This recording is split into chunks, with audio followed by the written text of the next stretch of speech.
When my feet grow heavy and my eyes go dim,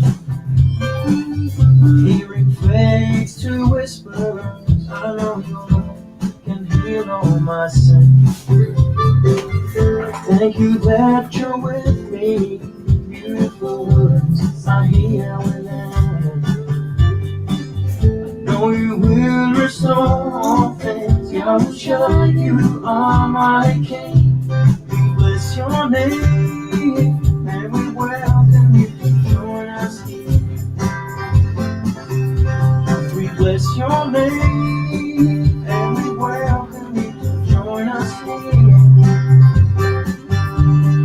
May our words be a sweet, sweet sound in your ears.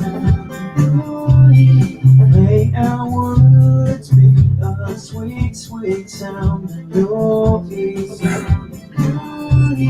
May our words be a sweet, sweet sound in your ears.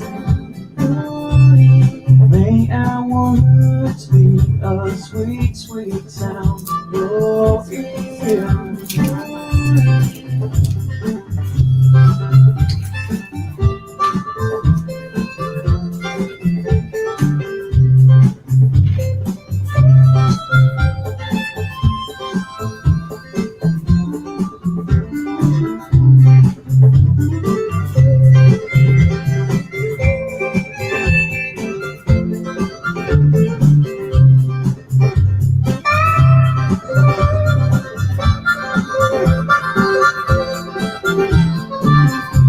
We bless your name, and we welcome you to join us here.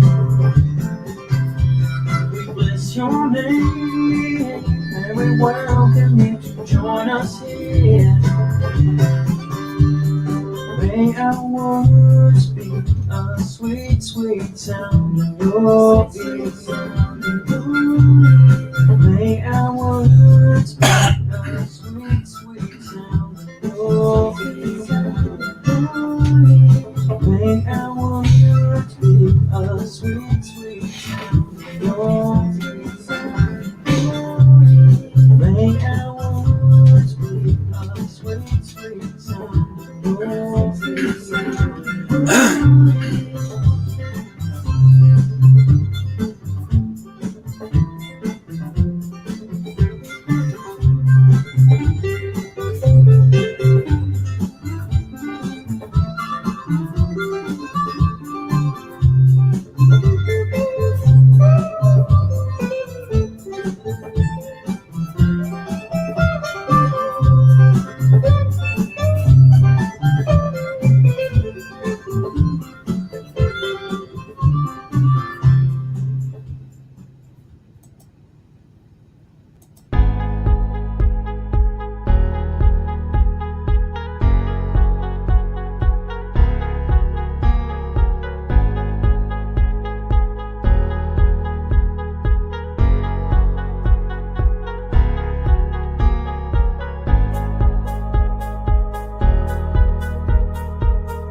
Hear, O Yisrael, Yahuwah our Elohim, Yahuwah is one.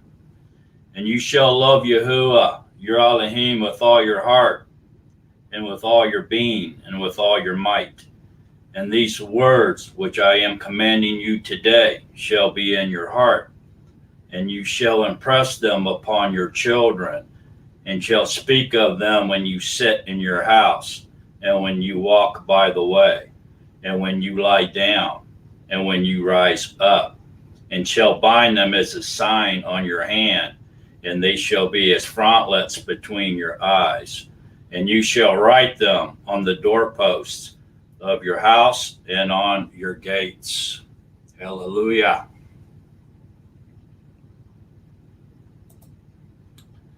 Welcome, everybody, to this Shabbat talk. So, how you doing, Bruce? Glad you're here, man. Life's good. We're alive. Life's good. We've been discussing the Revelations, book of Revelations, for the last several Shabbat talks, and this is the third one. And so this study tonight or this evening will wrap it up.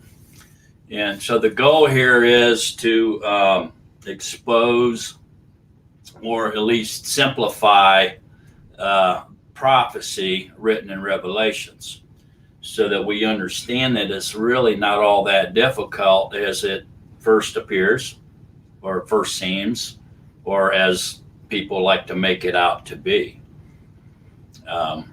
There's a lot of description by John or Yehukanan as he is being shown these things to write. And some of the things, since it's all futuristic in the future, and he was living back at the first century time period, there's a lot of stuff he saw that he didn't even know how to explain it. He didn't have the words for it, and so he used what he had available to him in his era. And I think this causes a lot of misunderstanding of Revelation. But like I said, the goal here is to realize what's going on, what the book of Revelations is about, and understanding that it's really quite simple. And it's really, there's a blessing that comes with not only reading Revelation, but just hearing it, the words of Revelation. It brings a blessing to those who read it or hear it. So it's a very important study. That is, if you like to be blessed by Yahuwah. I do. I try to do everything he says that brings blessings. I hope you do too. And but as we understand that Yahusha appeared to Yehukanan in order to reveal who he was to his people. And that's what we find in chapter 1, is John, Yehukanan, is writing about who Yahusha is. Yahusha is revealing himself to us in chapter 1. And then in the next few chapters, 2 and 3, Yehukanan is instructed to write to the present day assemblies. The assembly is, I think, misunderstood, because Christianity likes to tell us that an assembly is the same thing as a circuit or the circus, and it's not. An assembly is the body of Yahusha. So when you hear assembly, this is the body of Yahusha. This is what this is talking about. And so these different locations throughout Asia Minor, which is modern day Turkey, there were assemblies located around abouts. And so Yahusha instructed John or Yehukanan to write to his body or his assemblies in that time period that Yehukanan was living on the island of Patmos. And then when we hit chapter 4, it's all futuristic, folks. Okay, and but what we find out is that once we start dissecting it and realizing what's going on, we find out that Yahuwah wants us to understand his plan. The same as he wants us to understand his plan of redemption in his salvation plan, he also wants us to understand his plan for his reign, for the reign of Yahuwah, and what's going to take place leading up to it. And that's what Revelations is all about. And as we've starting to find out the trumpets, seven trumpets, seven vials, the seven signs, the seven thunders, all of that is longer and shorter in presentation, but it brings us to the same exact ending.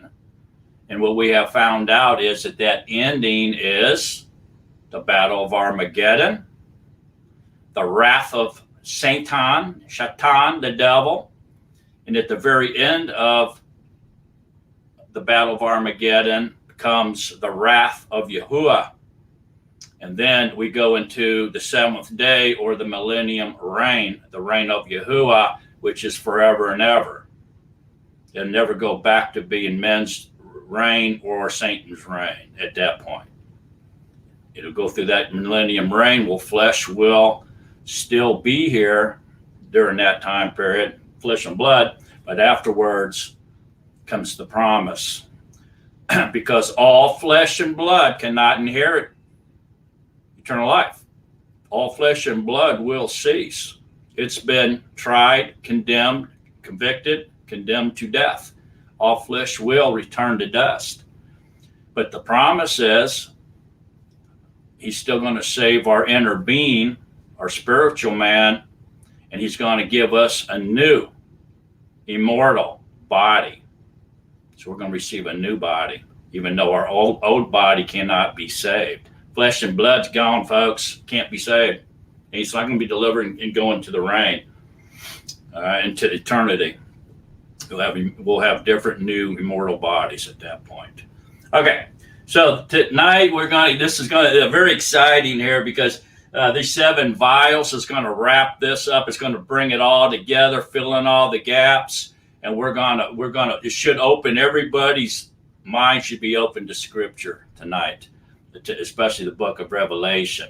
And then at the end, I'm going to throw a couple little extras in there, and I think will help expose or reveal to us some more secrets of Revelation, and help quite a bit for everybody. And this is for the body. This is for the assembly. Book of Revelations is for the assembly, the body of Yahushua. That's what the assembly is. It's not a circuit. Okay. So without any further delay, I'm going to go ahead and read the Torah portion for this evening. And we're going to find that in Revelation 16. Read now the BYNV. Revelation 16 is only one chapter. All seven vials are contained in this one chapter. Although there is some talk, if you will, in chapter 15. There's a little bit there.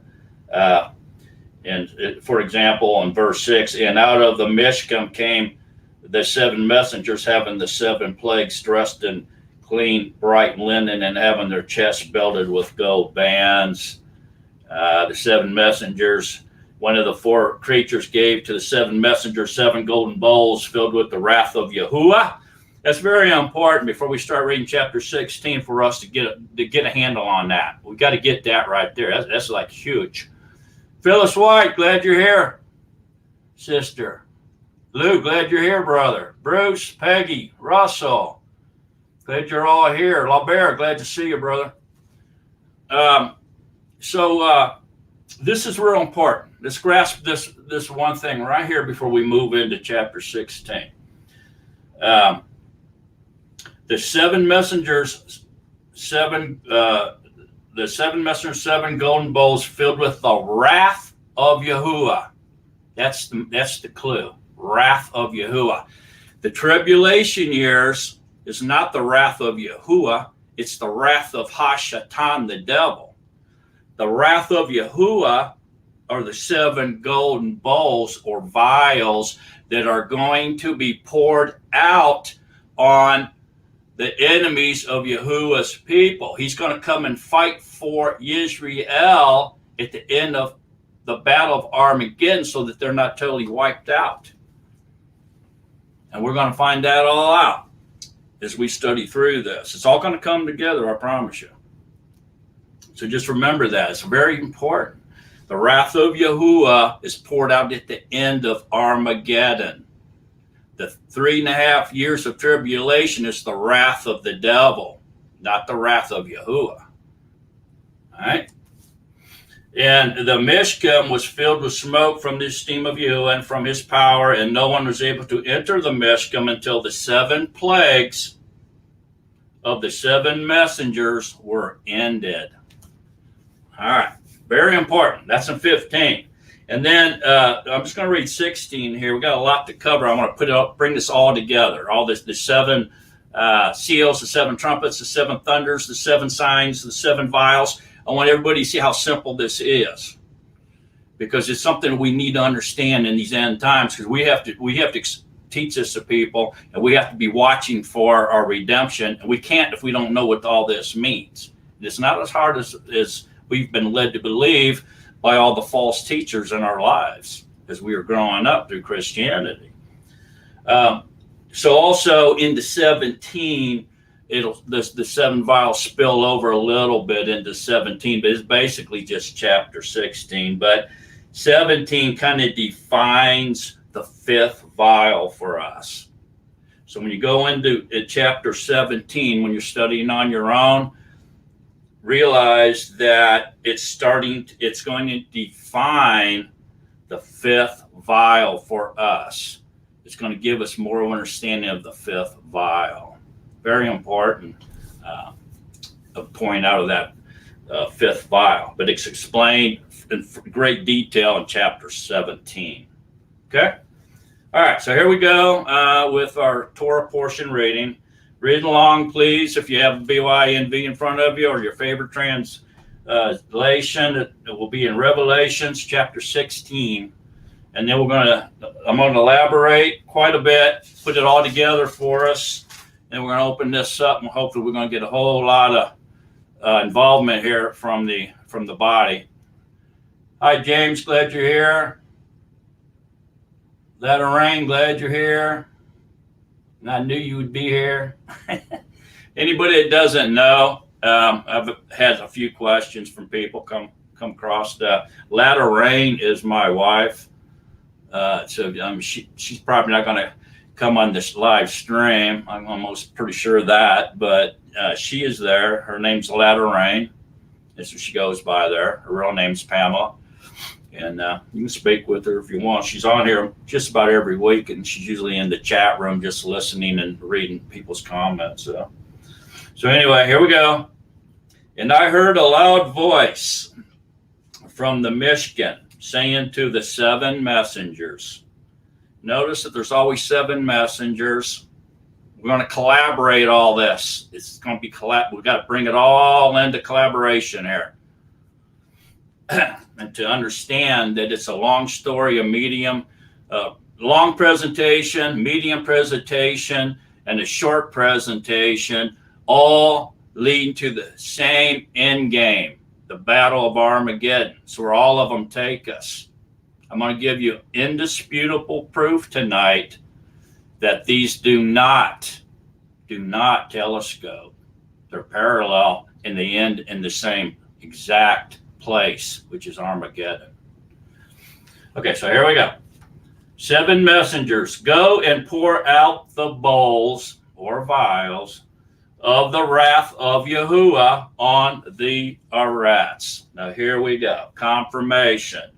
These bowls or vials are going to be poured out at the end of the Battle of Armageddon is the wrath of Yahuwah. Until then, we haven't seen his wrath. It's all been the wrath of the devil. And the first went and poured out his bowl upon the earth, or the Arats. And an evil and wicked sore came upon the men, those having the mark of the beast, and those worshiping his image. All right, folks, I'm going to pause right here because this is extremely important to get. The first vial that is poured out made sores, horrible sores on who? The people who have taken the mark of the beast. So the mark of the beast has already been given before the vials are poured out. Okay? So the mark of the beast has already happened. It's been implemented by the devil during his wrath. Now, the very first vial and the wrath of Yahuwah is poured out. He's putting horrible sores. It doesn't really say what the sores are, but they're horrible. But they're being poured out on who? Those who have taken the mark of the beast. It's already been implemented at this point, folks. So that's positive proof. It's not telescoping. That's one of the positive proofs, because the first vial is being poured out on the ones that took the mark of the beast already. You see that? So the 7 vials come afterwards at the end of Armageddon. There's a very important point right there. I hope everybody's catching that. So the first vial, it's poured out on those who've already taken the mark of the beast. And the second messenger poured out his bowl on the sea, and it became blood as of a dead one, and every living creature in the sea died. And the third messenger poured out his bowl on the rivers and fountains of water, and they became blood. And I heard the messenger of the Mayim saying, "You are upright, Yahuwah, the one who is and who was and who shall be, because you have judged these, because they have shed the blood of the Kadeshim and prophets, and you have given them blood to drink, for they deserve it." And I heard another out of the altar saying, "Yeah, Yahuwah Al Shaddai, true and upright are your judgments." So here we find out that his wrath is justified. Yahuwah's wrath is being justified as he is pouring out his wrath on those people who are destroying the earth and are coming, attacking and killing his people. His people, the Kadeshim, it's his people, and the prophets, his people, that brought the message of Yahuwah to the world. It's his people. So, and the fourth messenger poured out his bowl on the sun, and it was given to him to burn men with fire. And men were burned with great heat, and they blasphemed the name of Yahuwah, who possesses authority over these plagues. There's the wrath of Yahuwah. It's his plagues. He got the authority over them. He's the one pouring them out. And they did not repent to give him esteem. So even though his wrath has come, they have not repented. They're still going to remain wicked and blaspheme him. This is a very interesting vial or bowl, because it's poured out on the sun. It's given to him to burn men with fire. And men were burned with great heat. Okay, so this goes in with either a solar flare, okay, that's going to burn up men. It could be a nuclear bomb being detonated over Israel as the armies of the north of the world come down through the Valley of Megiddo and on into Jerusalem. Jerusalem goes ahead and approves the Samson theory, and they let loose a nuclear bomb on their enemies. If a nuclear bomb went off, it would surely melt the elements that Peter talked about. The elements will melt with intense heat. A nuclear bomb will melt the elements, folks. Okay. Remember, this is the wrath of Yahuwah, pouring out these bowls on who? The army, Satan, the Hashatan, the devil, and his army who are attacking Israel at Armageddon. That's who he's pouring out his wrath on. This is what this is talking about. At the end of the Battle of Armageddon, when Yahuwah comes to fight for Israel.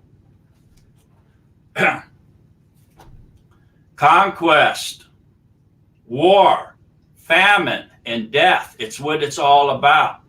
The 7 seals are about that. The 7 trumpets are about that. The 7 vials are about that. All about the same thing. Juanita Phillips, glad you're here. Isaiah DS, glad you're here, brother. Hadassah, glad you and James are here.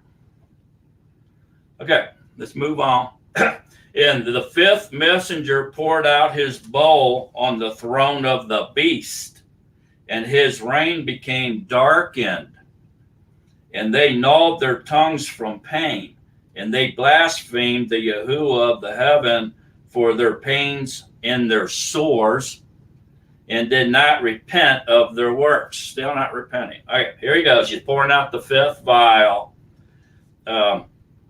and on the throne of the beast. Now, we don't know where Satan's throne is precisely, but there are some hints in Scripture. And that throne is either it was in Turkey back when Yahuchanan addressed the 7 assemblies or the body of Yahusha. It said it was in Turkey. And some believe that it's now in Rome, maybe even in the Vatican itself. And but we really don't know. And it could be as well that the beast's throne is in Jerusalem. He may be sitting up there on the rock of the dome or something, pretending like he's Yahuwah, trying to usurper Yahuwah's estate. Who knows? But we don't really know where it is, but we know that he's going to pour out his bowl on the throne of the beast, and his reign became darkened. So there's going to be darkness when he does that, wherever that throne is. It doesn't really say on the world. It says on the around wherever that throne of the beast is. Don't forget, the beast is the one that's going to lead the army against Israel and to try to destroy them during Armageddon. It's the devil and his army. And they still have the sores and the pains as these vials are being poured out. He's really hammering them. He was really putting a lot of stress on them at this point. And the 6th messenger poured out his bowl on the great river Euphrates, which we know the great river Euphrates is in the Middle East. Most of it it comes out of Turkey. They have a dam there. Turkey has built a dam. They can control the flow of the great Euphrates River at will by just pushing a button and shutting the dam. They can stop the flow of the Euphrates, then the Euphrates will dry up. Okay, and then it comes down into Iraq. It takes it almost all the way through Iraq, and then at the very bottom, before it empties out to the sea, it kind of goes over and hooks into Iran. So the three countries around the Euphrates is Turkey, Iraq, and Iran that I know of. So anyway, he poured out the bowl in the great river Euphrates, and its water was dried up in order to prepare the way of the sovereigns from the east. And I saw coming out of the mouth of the dragon, and out of the mouth of the behemoth, and out of the mouth of the false prophet, 3 unclean phantoms as frogs. So these are demons, people, demons. Remember, the demons were released upon the planet. They were unchained out of the darkness, out of the abyss, and released onto to cause havoc on the earth. These are speaking of the same thing. These are demons, for they are ruachs of demons. Okay, right there, it just told us. Doing signs. So not all signs are good. Not all signs come from you. Signs can come from the demons as well and the devil. which go out to the sovereigns of the entire world to gather them to the battle of that great Yom of Yahuwah, the Almighty. Armageddon. He's not telling us what's going on here now. That's why they released the demons. So if we just back up a little bit, we find out that the bowl, when they poured out the sixth messenger pulled out his vial or bowl on the great river Euphrates, it correlates with the sixth trumpet event. So if you go back to the sixth trumpet, you'll see the same thing. The great army crossed over the dried up Euphrates River to attack Israel. The river was dried up. So you'll see the same event in the sixth trumpet and the sixth vial, which is more proof that they do not telescope. Okay? And its water was dried up. Now, this is what we were just talking about. Turkey has control over the flow of the great river Euphrates. They can shut it off like a spigot at will and allow it to dry up and let armies cross over the river with their war machines. Okay. So the dragon, we know, is leading this army against Israel, and the beast and the false prophet and a bunch of real powerful unclean phantoms as frogs, wicked and disgusting, and they are ruachs of demons doing signs. They're going to be doing signs. People are going to follow them because of the signs that they're doing, but they're not signs from Yahuwah, which they're going to try to trick them into believing. They're going to be signs coming from principalities, wicked principalities. But people are going to think they're from Yahuwah and follow them. Some people will. Not everybody. Some will. He deceives the whole world. Scripture tells us he deceives the entire world. So it's going to be pretty powerful stuff. Okay, so for they are ruachs doing signs which go out in the sovereign of the entire world to gather them to the battle, Armageddon, of that great Yom of Yahuwah, the Almighty. So here this clue gives us a clue that this is all about the climax of the seven trumpets, the seven seals, the seven vials, all climax at Armageddon. This is what they all go to. The long road, the short road, the medium route, all end at the same exact place. Armageddon and the wrath of Yahuwah. That's where they end, folks. Every single one of them ends at the same place. See, I am coming as a thief. Blessed is, where have we heard that before? Blessed is he who is staying awake and guarding his garments, lest he walk naked and they see his shame. And they gathered them together to the place called in Hebrew, Har Megiddo, the Valley of Megiddo, on in to Jerusalem to fight in the Battle of Armageddon. Just told us now. Now there should be no doubt what this is talking about. It's about the Battle of Armageddon, folks. They all are. They all are. And we're going to see that. We're going to put it together. We're just going to collaborate, and you're going to see it plainly here in a minute. Just stick with me. And the seventh messenger poured out his bowl into the air. And a loud voice came out of the Mishkan of the heaven from the throne, saying, "It is done. It is done." So this here is like extremely important here. So coming out of what? The temple of heaven from the throne of Yahuwah, saying, "It is done." What? The seventh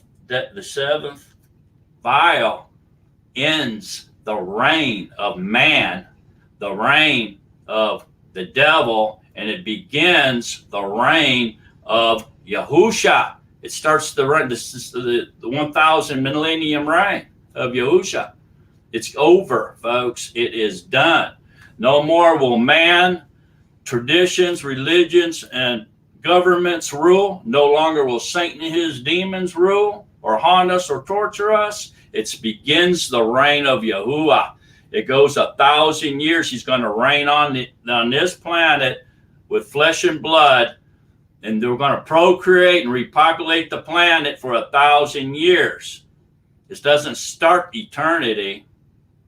It continues on. And there's going to be a lot of people left on this planet in flesh and blood bodies in order to procreate and live under the rule of Yahusha and under the Torah as it was supposed to be.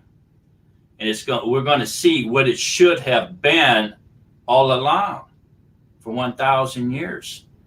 Then afterwards, we go into eternity.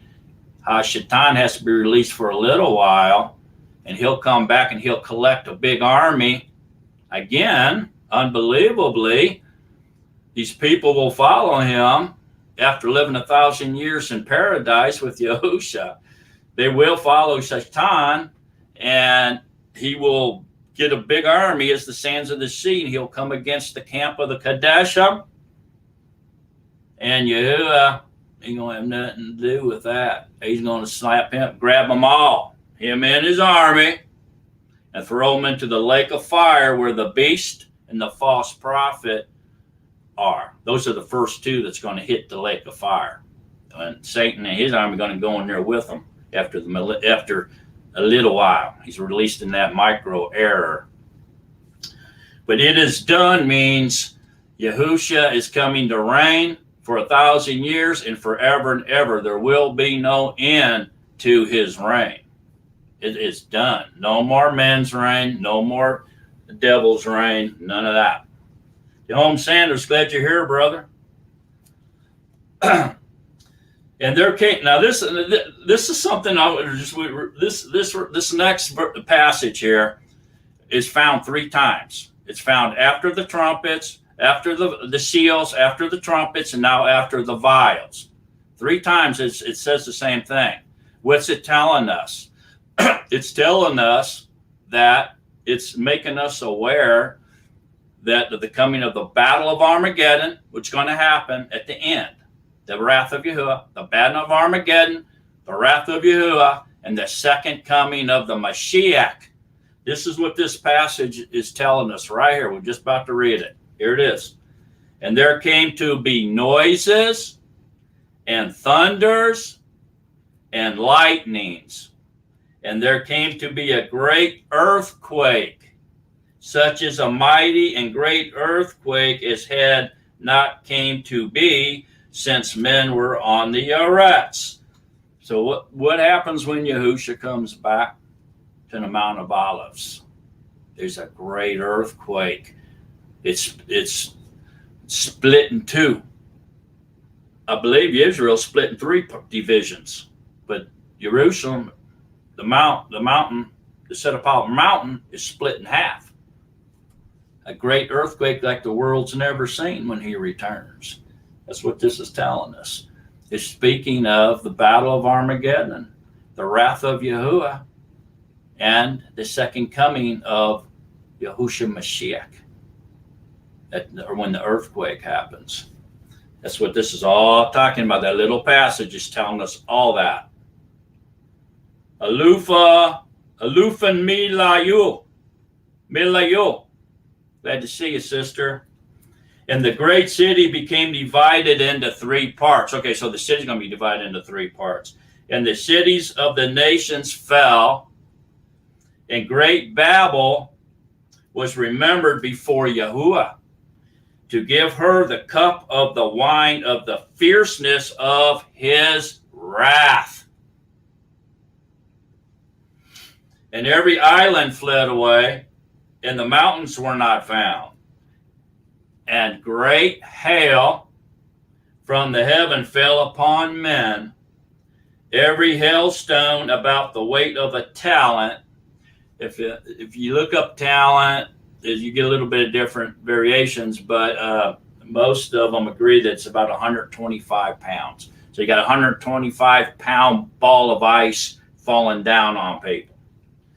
And men blasphemed Yahuwah for the plague of the hail, because that plague was exceedingly great.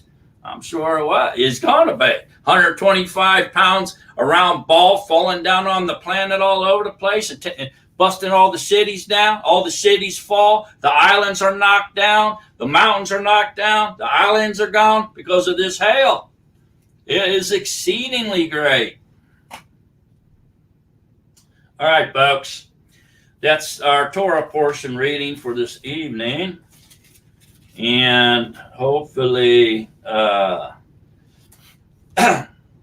it's going to start making, I'm going to try to bring it all together for us now.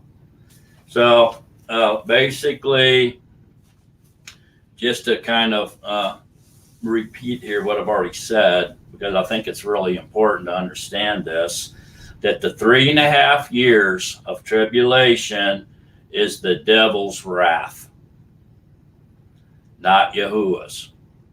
Yahuwah's wrath comes at the end of the Battle of Armageddon. He comes and fights for Yisrael, and he pours out the 7 bowls or vials on the army that's coming against his people at the end of the Battle of Armageddon. So the Battle of Armageddon climaxes with them trying to go in, wipe out Israel, and Yahuwah says, Okay? And then he releases his wrath upon those who would come against his set-apart mountain. So the first vial gives us a huge clue, and that is that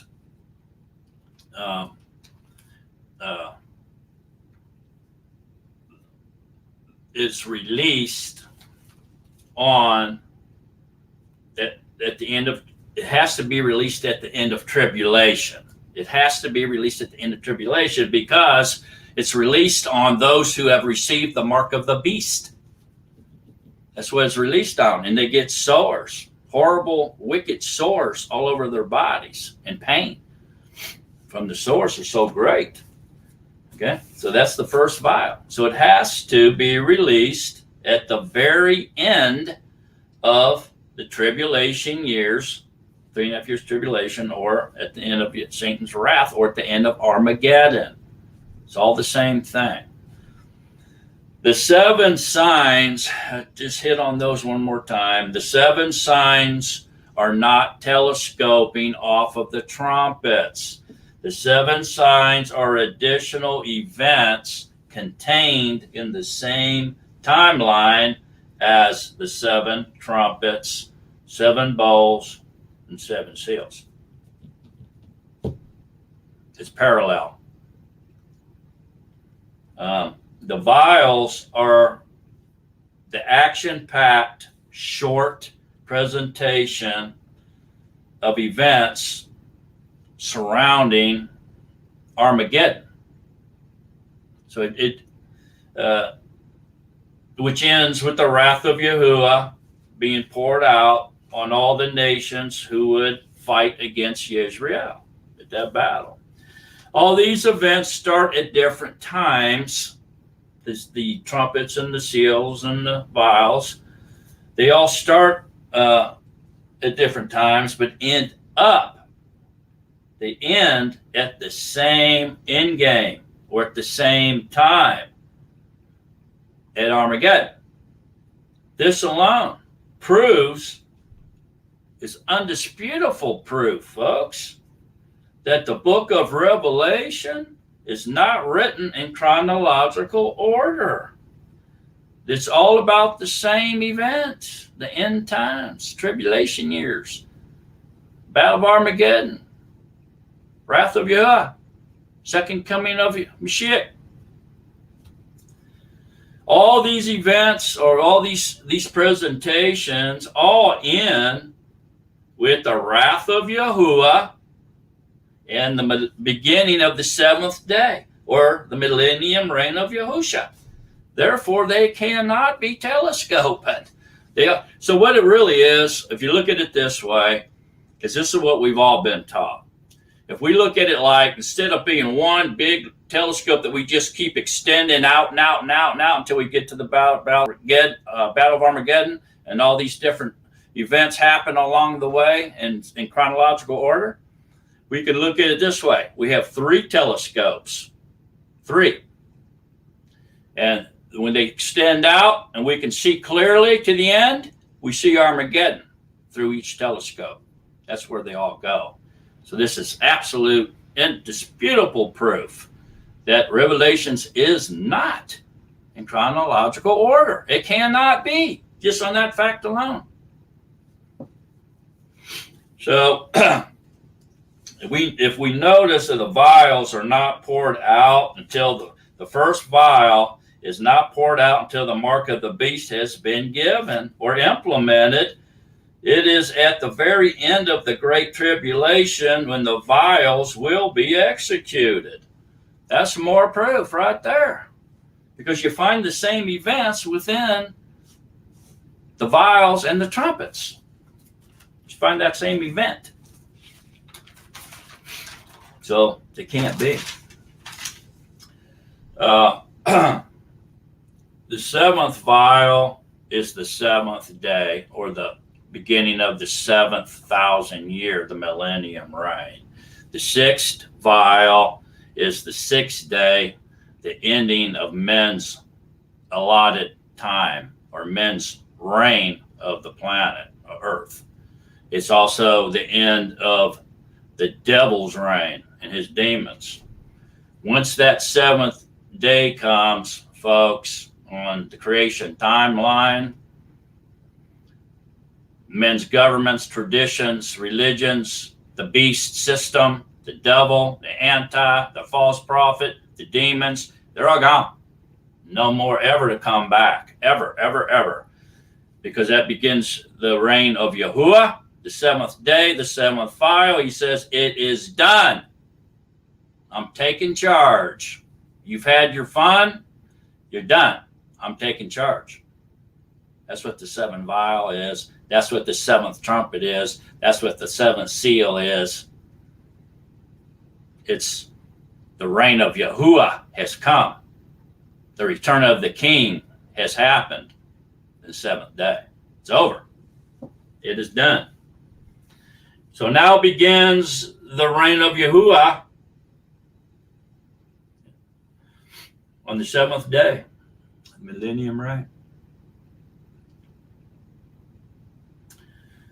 The phrase that was used 3 times in Revelations at the end of the seal and the trumpet and the vials, the one that said there were voices, thunders, and lightnings, and there was a great earthquake.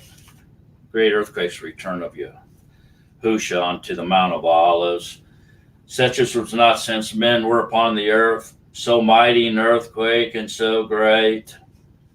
The reason those 3 are at the end, are given to us and is quoted by Yehukanan, or written by Yehukanan at the end of the trumpets, the seals, and the vials, is because it wraps the whole thing up and Yahuwah wants us to have no doubt in our minds what it means. And so these are pointing to the very end times. 3.5 years of tribulation, Battle of Armageddon, wrath of Yahuwah, return of Yahusha, millennium reign. That's why it says what it says 3 times at the end of each presentation. If we turn the telescope around, folks, and look at it through the right end, it comes very close and clear of what this is talking about: the Battle of Armageddon, the day of Yahuwah, the wrath of Yahuwah, and the return of the king.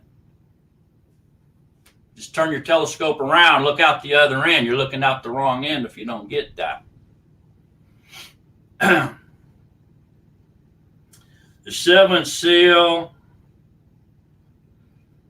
the seventh trumpet, and the seventh vial all ends with that quote. That's why they're all in there. So if the seventh seal, the seventh trumpet, and the seventh vial are all the same event, so are the sixth seal, sixth trumpet, and the sixth vial. They're all the same event too. The end of men's rule, governments, the end of men's religions, the end of Satan's tricks and his system, his beast system, this thing right here, it all ends on the sixth vial, sixth trumpet, sixth seal. Yahuwah done. He ain't gonna allow it to continue no more. When the seventh day comes, it's over, folks. It is done. That's it. So they're all climaxing at the end of man in the devil's allocated time, and begins the reign of Yahuwah on the seventh trump, seventh vial, and the seventh seal. The reason there's silence at the end of the seventh seal is because Yahuwah stands up and leaves his throne. And everybody just totally amazed. They shut their mouths. Even the kings will shut their mouths when he comes back, because he's leaving his principality and coming down saying, you're done. I ain't doing this no more. So anyway, the three phases recited over and over are the same exact event in the sixth seal, sixth trumpet, sixth vial, and the seventh seal, seventh trumpet, seventh vial. All the same exact event, folks. It's a different version or different presentation starting at different times within the end times. But they all end at the Battle of Armageddon, the wrath of Yahuwah, and second coming of Yahushua. It's what the lightnings, the thunders, the earthquakes, and all the great hell is all about. This is all absolute proof that the book of Revelation is not written in chronological order, like we've been taught coming out of Christianity.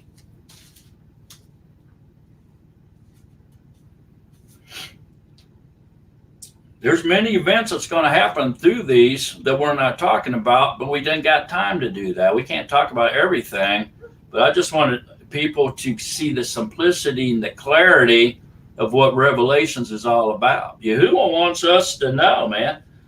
He wants us to understand what's coming. The Battle of Armageddon, the wrath of Yahuwah, and the return of Yahushua.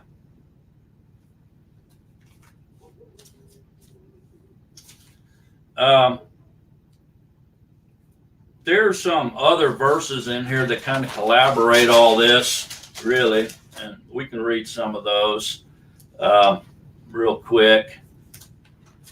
Let me see. Let's look at Ezekiel one time. Almost all the prophets talk about this day. Okay, the day, the wrath of Yahuwah happens at the end of the Battle of Armageddon. Almost all the major prophets talk about it. Let's look at Ezekiel one time, 38. Go to Ezekiel 38, verse 18. And it shall be on that day, on the Yom, when Gog comes against the land of Israel. Gog is basically Russia, with some other ones involved, but Russia, declares the master Yahuwah. Declares the master Yahuwah. It comes straight from Yahuwah. That my wrath shall come up in my face. For in my jealousy and in the fire of my wrath I have spoken. On that Yom there shall be a great shaking in the land of Yisrael. goes back to the lightnings and the thunders and the earthquakes and the hail. This is what he's telling us through Ezekiel here. Same events that we're finding in Revelations. This is talking about the wrath of Yahuwah at the end of Battle of Armageddon. So that the fish of the sea and the birds of the Shemayim and the beasts of the field and all creeping creatures that creep on the earth and all men who are on the face of the earth shall shake at my presence. And the mountains shall be thrown down, and the steep places shall fall, and every wall fall to the ground. Didn't we just read this in Revelations? Yes, we did. Exactly. And I shall call for a sword against Gog in all my mountains, on all my mountains, declares the Master Yahuwah, the sword of each one being against his brother. And I shall judge him with pestilence and blood, and rain down flooding rain and hailstones. Remember the big 125-pound hailstones? Fire and sulfur on him. Remember the burning of the people? Men going to burn up. And on his bands, which are armies or groups of people, and on the many peoples who are with them. And I shall exalt myself and set myself apart, and I shall be known in the eyes of many nations, and they shall know that I am Yahuwah. Hailstones rained out. Where'd they rain out on? At the Battle of Armageddon. Where they raining out on? The anti-Mashiach. He's going to drop those hailstones on the anti-Mashiach, the beast, and his army coming against Israel. That's where them hailstones are going to fall on. It ain't going to fall over the whole world. I don't think so. I think it's coming down against the army, Hashatan, anti-Mashiach, attacking Israel. He's going to come and fight for Israel, man. At the end of the Battle of Armageddon, he's going to finish it off and fight for him. Take him out. That's Ezekiel talking about the same thing. We just read about in the Vials, 7 Vials. Zechariah 14. Zechariah 14. Peggy Russell, glad you're here. See, a yom shall come for Yahuwah, and your spoil shall be divided in your midst. And I shall gather all the nations to battle against Jerusalem. What's that, folks? It's Battle of Armageddon. And the city shall be taken, the houses plundered, and the women ravished. Half of the city shall go into exile, but the remnant of the people shall not be cut off from the city.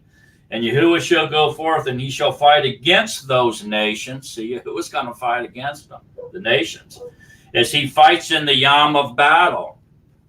And in that yom, his feet shall stand upon the Mount of Olives, which faces Jerusalem on the east.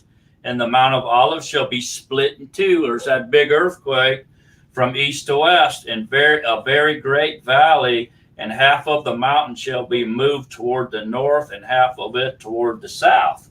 And you shall flee to the valley of my mountain, for the valley of the mountains reach to Etzal. And you shall flee as you fled from the earthquake in the Yamam of Yisrael, sovereign of Yehuda. And Yahuwah, my Elohim, shall come, all the set apart ones with you. And in that Yom it shall be, there is no light, it is dark. Remember what it said? He's going to cause darkness to come down on the throne of Satan, wherever that is. More than likely Rome. There it is again. And this is really interesting as we get into this a little bit deeper. It's all going to come right together, you'll see. And it shall be one Yom which is known to Yahuwah, neither Yom nor Leah, but at evening time there shall be light. And in that Yom it shall be that living waters flow from Jerusalem, half of them toward the eastern sea and half of them toward the western sea, in summer as well as in winter. And Yahuwah shall be sovereign over all the Euphrates. In that Yom there shall be one Yahuwah, and his name one. What's that mean? 7th day. The reign of Yahuwah, the millennium reign has come. It is done. And there's going to be one Yahuwah, and his name one. So this right here just talks about what we just wrote about in the 7 vials, man. 7 trumpets and 7 seals. That's telling us the same thing as what we just read in Zechariah and in Ezekiel. Telling us the same thing.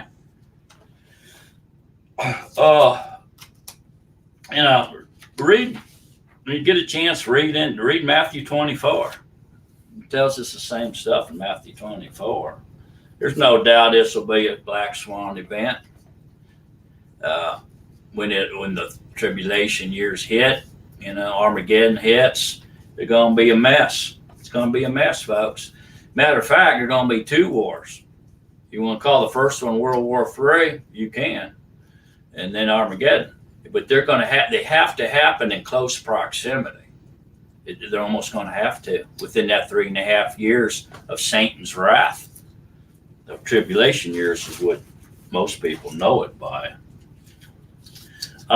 So at the end of Armageddon, 4 things happen. Yahuwah does 4 things. Okay, he destroys men's rule, men's reign, men's governments, men's religions, men's traditions. He destroys all that. And then he sets up his kingdom. He sets up the kingdom of Yahuwah. And then he casts the beast, which is the anti-Mashiach. Okay, the beast, the governments and religions of men is the beast system of control through the quantum computers and all that, if you will. But he casts the anti and the false prophet alive into the lake of fire. They're the first 2 to get thrown in there into the lake of fire. And then he bounds up Satan for 1,000 years. Okay, that's what happens at the end of Armageddon. That's it. Is when the 7th day comes. And real quickly again, the signs. Okay, those 7 signs that speak of the devil, the dragon with 7 heads and 10 horns. 7 crowns, a male child, Michael the archangel, the anti-Mashiach, the false prophet, mentioned in the 5th vial, Armageddon. All those signs are events that happen during that same time period, meaning the tribulation, 3.5 years of tribulation years, the Armageddon, wrath of Yahuwah, return of Yahusha. The reign of Yahuwah gets set up on that 7th day. So those signs are not telescoping off the trumpets. They're just part of other things that are happening. So they're kind of elaborating, if you will, filling in some blanks or whatever.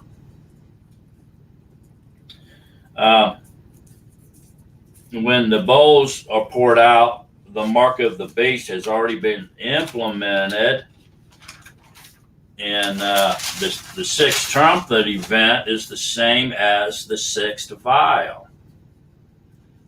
And they speak of World War III, of the Euphrates, the great Euphrates River being dried up and allowing the world armies to come down from the north, the nations, to attack little Israel. That's the same event, 6th trumpet, 6th vial.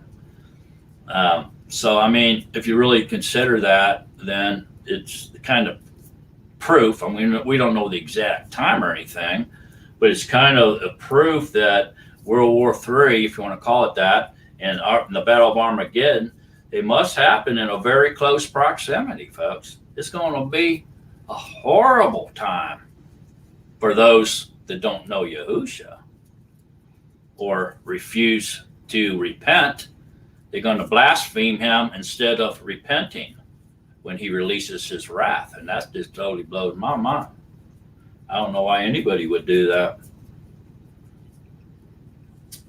So the 7 vials, folks, are the short presentation of the same exact event of the 7 trumpets and the 7 seals is talking about. The same thing. Starts to simplify it, doesn't it? And so the 7 vials are a very short presentation. It eliminates all the other stuff that happens in the seals and the trumpets and the signs, and it just gets rid of all that and jumps straight into the Battle of Armageddon at the end of the tribulation years, the wrath of Shaitan. Takes us right to the end, man. Boom. It's very short, compact, powerful presentation, the 7 vials. 7 vials are the end game, meaning it's the end of the 6th day, and it's the start of the 7th day, the reign of Yahusha, the millennium reign. That's what the 7th vial is. The 6th vial is the end game for Shaitan, demons, and men's governments, religions, and traditions. We won't have to deal with that stuff anymore, because once the 7th day comes and the reign of Yahuwah begins, it's forever and ever. Scripture tells us it's forever and ever and will not have an end. So all the way through the millennium reign, all into everlasting life. So recap a little bit here. All 7 events, the 3 or 4, 7 periods of events are only indicating a long presentation, a medium presentation, and a short presentation, folks. It speaks of the same prophecies that we just read in Zechariah and Ezekiel. And all of them, also the 7 seals, the 7 trumpets, and the 7 vials, and even the 7 signs, if you will, are all about the same thing, folks. Conquest, war, famine, and death. The 6th trumpet and vial and seal is ending men's reign and the devil's reign. And the 7th trumpet, vial, and seal starts Yahuwah's reign, beginning with 1,000-year millennium reign of Yahusha, his second coming, when the earthquakes happen and the great hail comes. On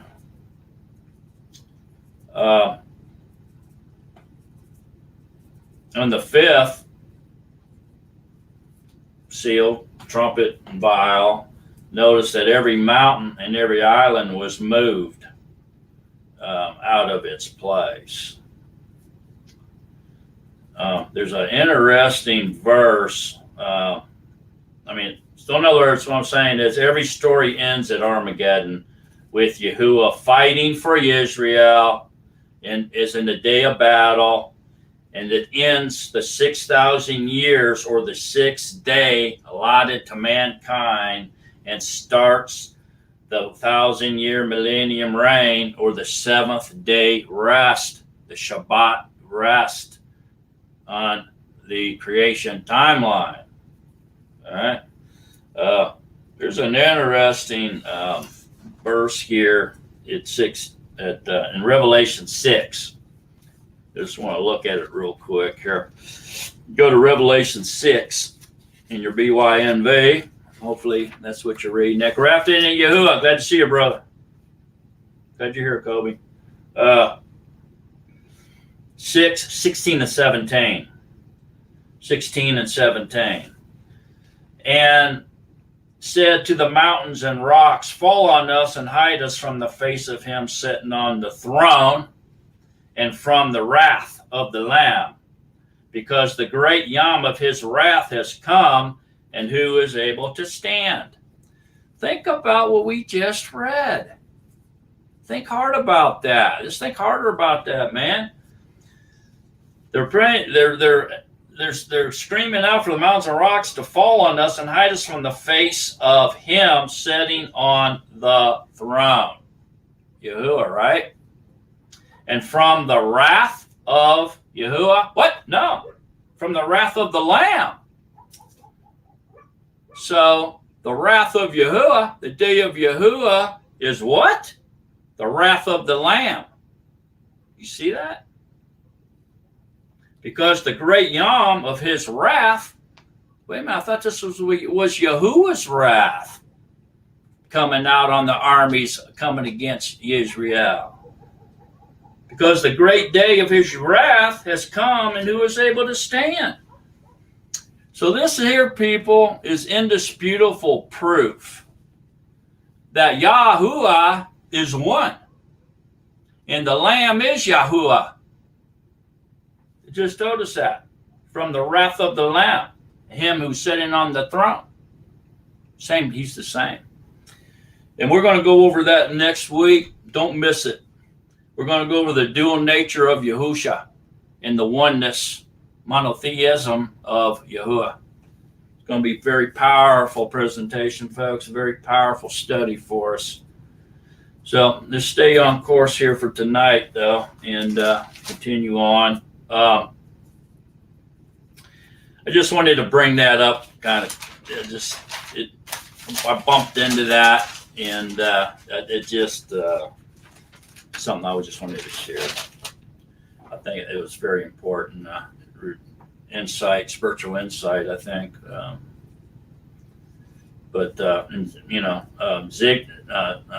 Zechariah 14:12, the elements will melt. Nuclear war against the armies fighting against Israel in Jerusalem is probably most probable. It could be a solar flare or a nova or something, but I don't think it's going to burn the entire earth up, because there's going to be people living going into the millennium reign with flesh and blood with Yahusha for 1,000 years. So I don't think it's going to be a worldwide catastrophe that wipes mankind off, destroys mankind. I think this is all really pointing more at the armies of the north, the nations that are coming across the dried up Euphrates River to attack Israel and wipe them off the map. And Yahuwah comes down and fights for them. And that's how he does it, with the 7 vials that he pours out. And no doubt it says men are going to be burning up. There's going to be fire and intense heat, for sure. But is it really a worldwide catastrophe? Or is it the vials and the wrath of Yahuwah being poured out on the armies who are invading Israel? I kind of lean toward the latter myself. The more I read about this stuff. I believe the anti-Mashiach, and I know there's a lot of different people out there saying different things, but I believe the anti-Mashiach's going to come from Europe and probably Rome, is my guess. And most of the, Daniel, you almost got to get into Daniel, parallel it with Revelations. Although Daniel didn't have as much manifestation given to him as Yehochanan did on Patmos. But if you go into Daniel 7, especially verses 8 through 11, it almost becomes pretty clear that the anti-Mashiach is going to be coming from Europe. Don't forget what we talked about before. Most of the time in scriptural prophecy, animals are nations. They represent nations or kingdoms or reigns.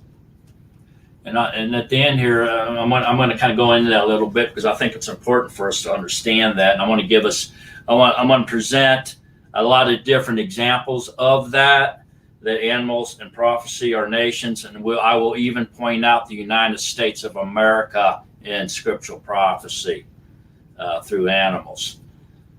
And I think it will be it's going to be a great help for us to understand Revelation more and the end times more.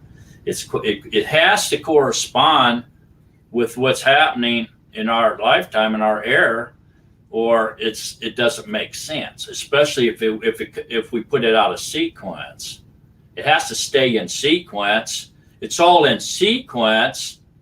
All right, we can't take it out of sequence, but it doesn't telescope. It all comes through different presentations and ends it and climaxes at the same exact event, Armageddon.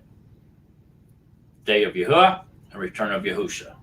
All of it. That's where it takes us to. If I forget, somebody remind me. I'd like to get into those animals because it's really important. So again, I'm not real convinced that the vials are poured out on the entire world or globally.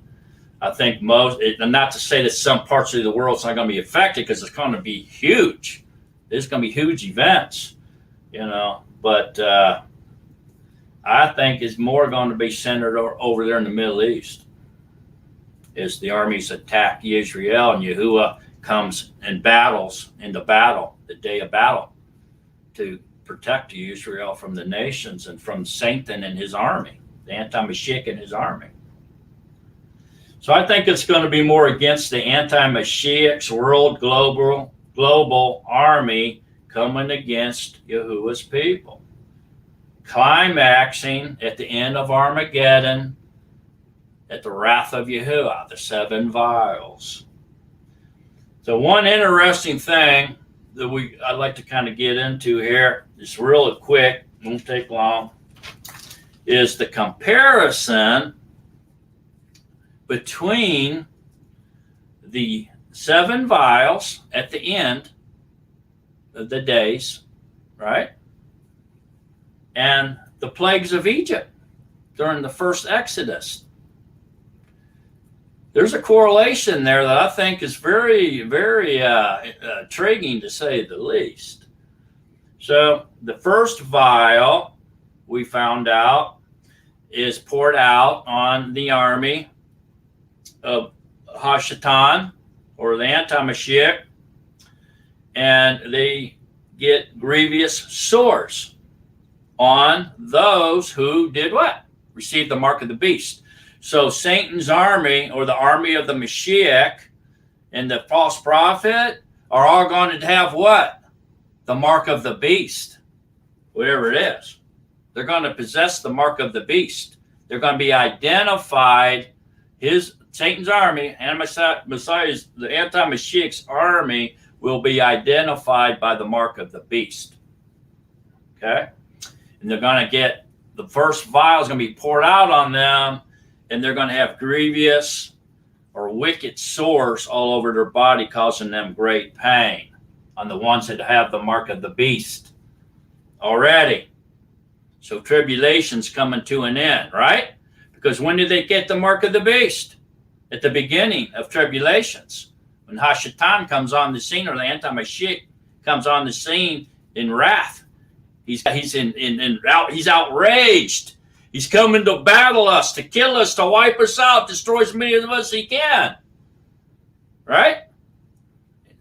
My army going to have my mark, whatever it is.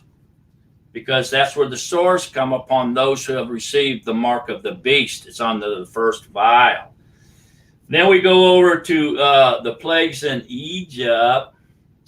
One of the plagues in Egypt here in Exodus 9:10 says that they received boils with blains. Boils with blains, grievous sores. In the beginning, when he brought his people out of Egypt, and at the end, when he comes and fights for Israel, his people, with the wrath of Yahuwah. Grievous sores, boils with blains, same thing. Second vial, and the third vial, really, they're kind of same. Second and third kind of blend together, if you've noticed. The sea, the rivers, the fountains of water, all became as blood. In the second and third vial, remember? And the wrath of Yahuwah was justified by the courts in heaven. And then in Exodus 7, verses 17 and 18, the water was turned into blood. Same thing. the first Exodus, last Exodus, if you will. The water turned into blood. The fourth vial, men were scorched with great heat. Men were scorched with great heat, intense heat, burned them up, right? That's not in the plagues of Egypt. That there stands alone in the wrath of Yahuwah. Men were scorched with great heat, with intense heat. It even says that their eyes and their tongue were melted, come out, just melted out of their sockets, and their tongue was melted. Something else too, I can't remember what it was. Anyway, that's not in the plagues of Egypt. So then we go to the fifth vial, and it says the kingdom of the beast, or the anti-Mashiach, will be full of darkness. The throne of the beast will be made dark, be full of darkness, right? In Exodus 10, verse 21 through 22, there became a great darkness over the land, I think for 3 days, if I'm not mistaken. So there it is. The throne of the devil is going to be darkened. In Exodus 10, 21, 22, there was great darkness over the land. I believe it lasted for 3 days. The sixth vial, the great Euphrates River is dried up. The armies of the nations can cross over and invade Israel. That's not in Exodus. That's strictly something that's going to happen at the wrath of Yahuwah. Hello, Anthony Rivera. Glad you're here, brother. Stick around tonight if you can, man. Okay, and so the seventh vial brought on great hail, the size of 125 pounds, a talent, which is 125-pound ball of ice, coming down and destroying all the cities, the islands, and the mountains. And where's it coming down to? On the armies of the anti-Mashiach. He's dropping them on like bombs, man, on the anti and his army. In Exodus 9:18, one of the plagues of Egypt was great hail. Matter of fact, I think the hail was on fire, didn't it? After it came, the ice was burning with fire. But great hail in Exodus 9:18, great hail, weighing 125-pound ice balls, set right there at the end of the seventh vial is the day of Yahuwah, or the reign of Yahuwah comes. Right there, probably right at that split, that's splitting the hair right there between the sixth and seventh vial. Okay, so very interesting comparisons, if you will. 4 of the plagues of Egypt are found in the 7 vials. Very interesting. Really, you can say 4 of the plagues of Egypt are found in 6 of the vials, because the second and third vial really speaks of the same plague. That the sea, the river, fountains of water all became as blood. So at the end of the 7th seal, 7th trumpet, and 7th vial, there is lightnings, thunders, great hail. These are the same events.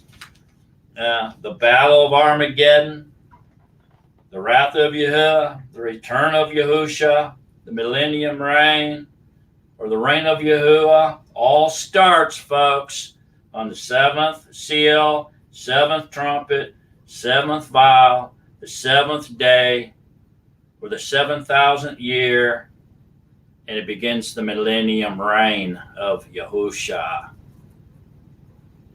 So, folks, all this, I hope we can now see. Hi, Earl. Glad you're here, Mr. Johnson. This is indisputable, absolute proof or evidence that the book of Revelations is not in chronological order. So let's not allow the false teachers that we grew up with to influence us anymore. I think we've pretty much hit the nail on the head on that. And so here it is. The 7 seals, the 7 trumpets, the 7 vials are long, medium, and short presentations leading to the same exact event, which is Armageddon, the wrath of Yahuwah, the day of Yahuwah, and the return of the king in the millennium reign. So it all talks about. It takes us to the same exact spot, with just little different events here and there.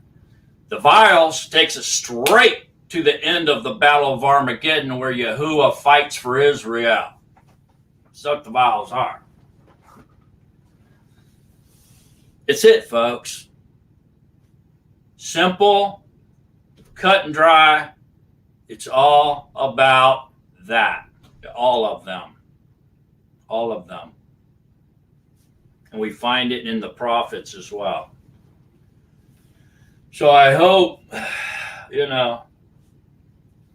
that this is bringing some insights, spiritual insight into perspective and into a more clear bubble for us all to see.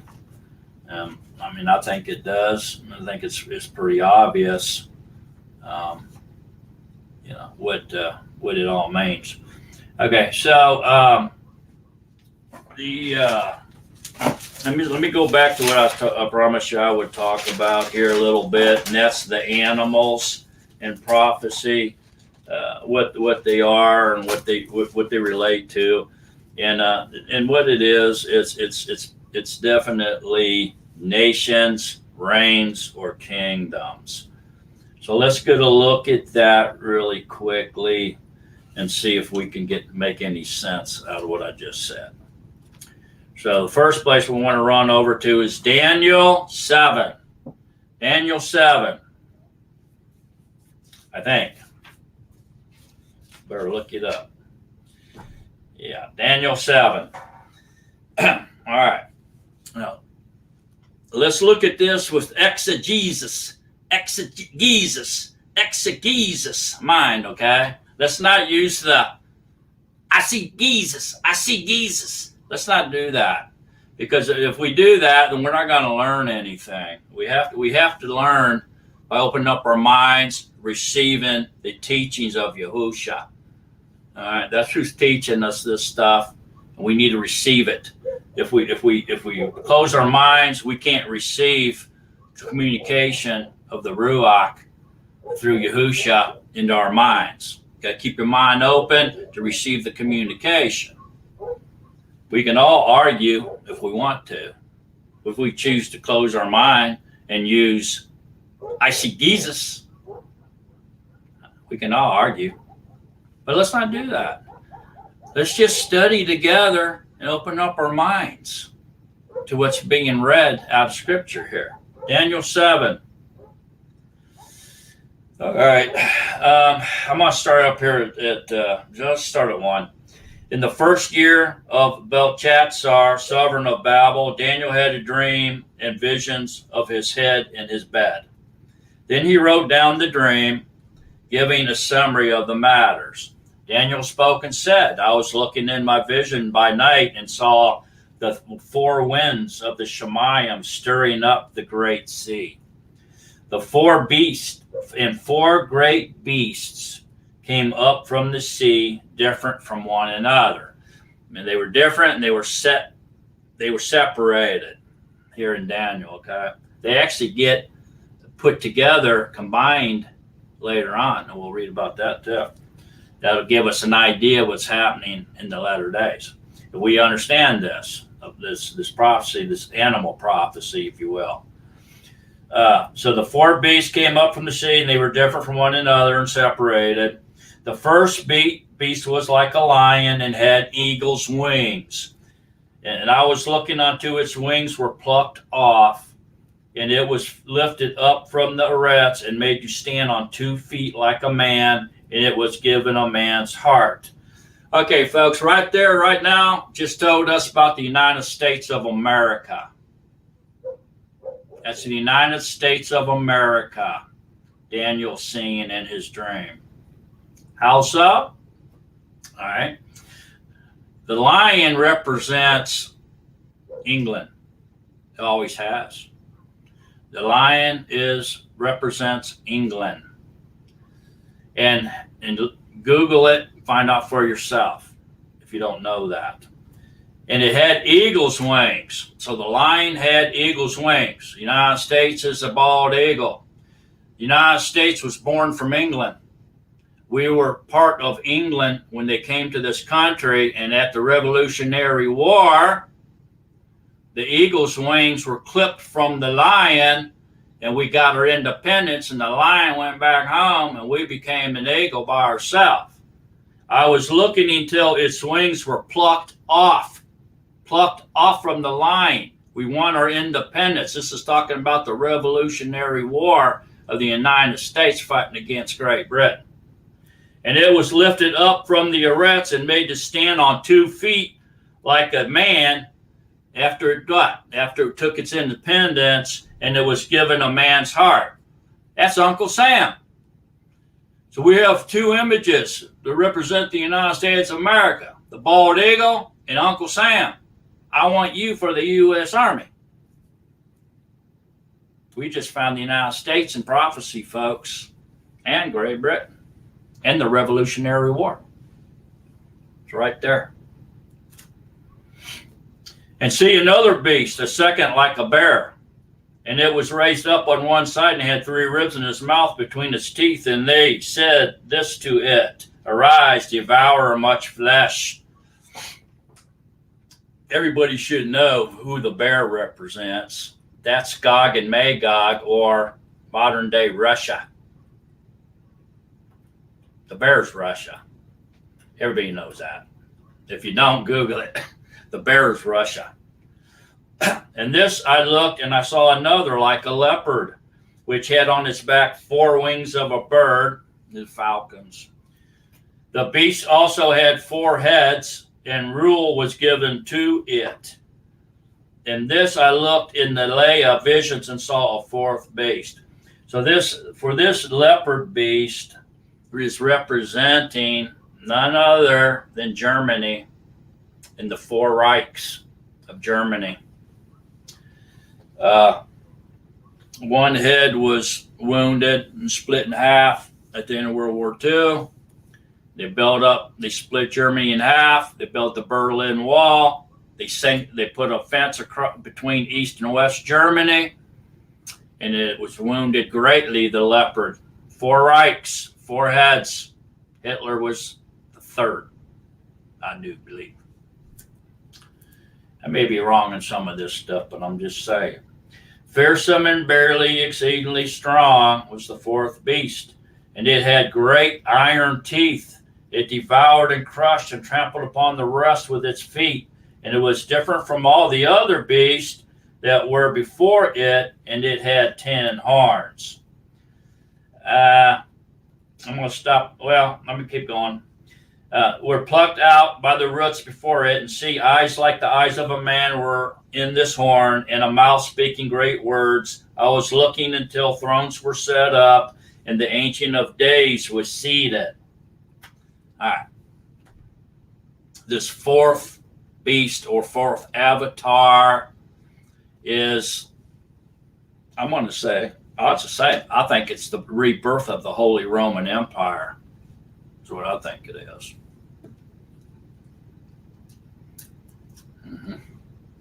It's probably going to combine with the United Nations, the rebirth of the Holy Roman Empire. If you don't know, the Holy Roman Empire was reborn. Study over there in what's happening in Brussels. Look at their headquarters. It looks like the Tower of Babel that was incomplete, wasn't built all the way. It looks exactly like the Tower of Babel. It's in Brussels. Something in the 4th avatar is the rebirth of the Holy Roman Empire, if you will, or Rome, whatever you want to call it. It's just the way I see that. That's not a beast, but I think that's what that fourth avatar is. It's calling it a beast, but it's not relating to it as an animal.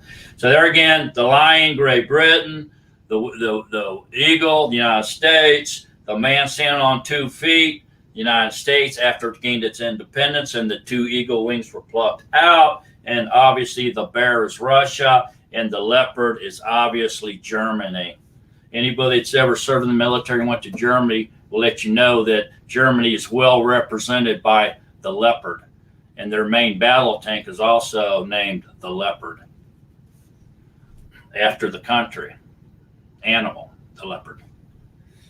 All right, so hopefully that helps out a little bit here. Let's go over to, I just want to look at this Daniel 11:45 real quick. And he shall pitch the tents of his palace between the seas and the marvelous set apart mountain, but shall come to his end with none to help him. This may be a hint right here. You can study it on your own of where the throne of the anti-Mashiach will be, the one that's going to go into darkness, be darkened. That's probably the hint where that is. And if you study it, I think you'll find out, maybe you'll agree with me, that that's probably somewhere in Europe.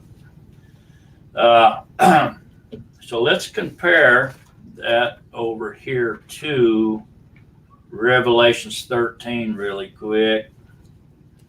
I believe it's Revelations 13 and 1 and 2. And I stood on the sand of the sea, and I saw a beast, or behemoth, coming up out of the sea, having 7 heads and 10 horns. And his horns, and on his horns 10 crowns, and on his heads names of blasphemy. And the behemoth I saw was like a leopard, Germany, and his feet were like the feet of a bear, Russia, and his mouth like the mouth of a lion, Great Britain. And the dragon gave him his power and his throne and great authority.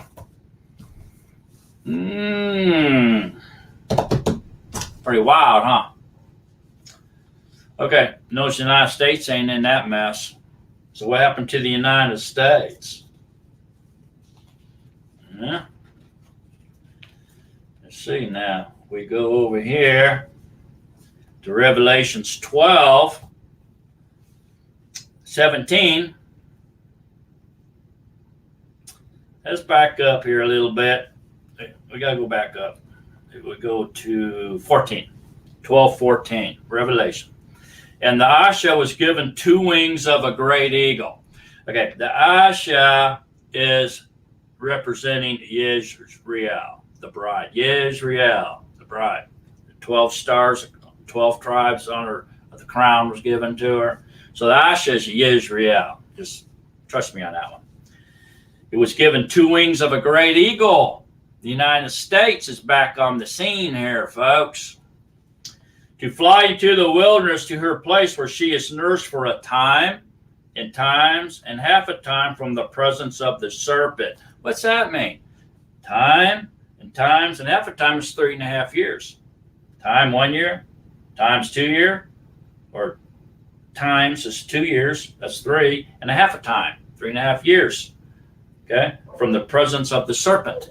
So that 3.5 years is your peace and safety before the 3.5 years of tribulation. So there's going to be peace and safety for 3.5 years, and then comes the wrath of Shatan upon Israel and the world, really. Okay, so 7 years, 3.5 peace and safety, 3.5 tribulation, the wrath of Satan, and his anti-Messiah and his false prophet. Just prior to the wrath of Yahuwah at Armageddon, 7 vials.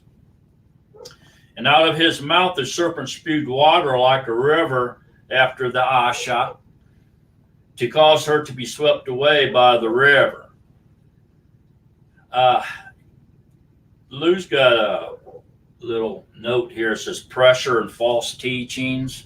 And if you kind of think about that a little bit, what's going on over there? They don't believe in Yahusha, man. They don't have belief in Yahushua Mashiach over there. Their Orthodox Judaism is profound, and so they are basically without a deliverer right now. Not all of them, but the majority. And the Rets helped the Asha, and the Rets opened its mouth and swallowed up the river which the dragon had spewed out of his mouth. And dragon was enraged with the Asha, and he went to fight with the remnant of her seed. This is the part of Israel that does have the Messiah, the deliverer. Now, most don't. These are the ones that do. The remnant of her seed. Just a remnant of Israel believes in the deliverer Yahusha.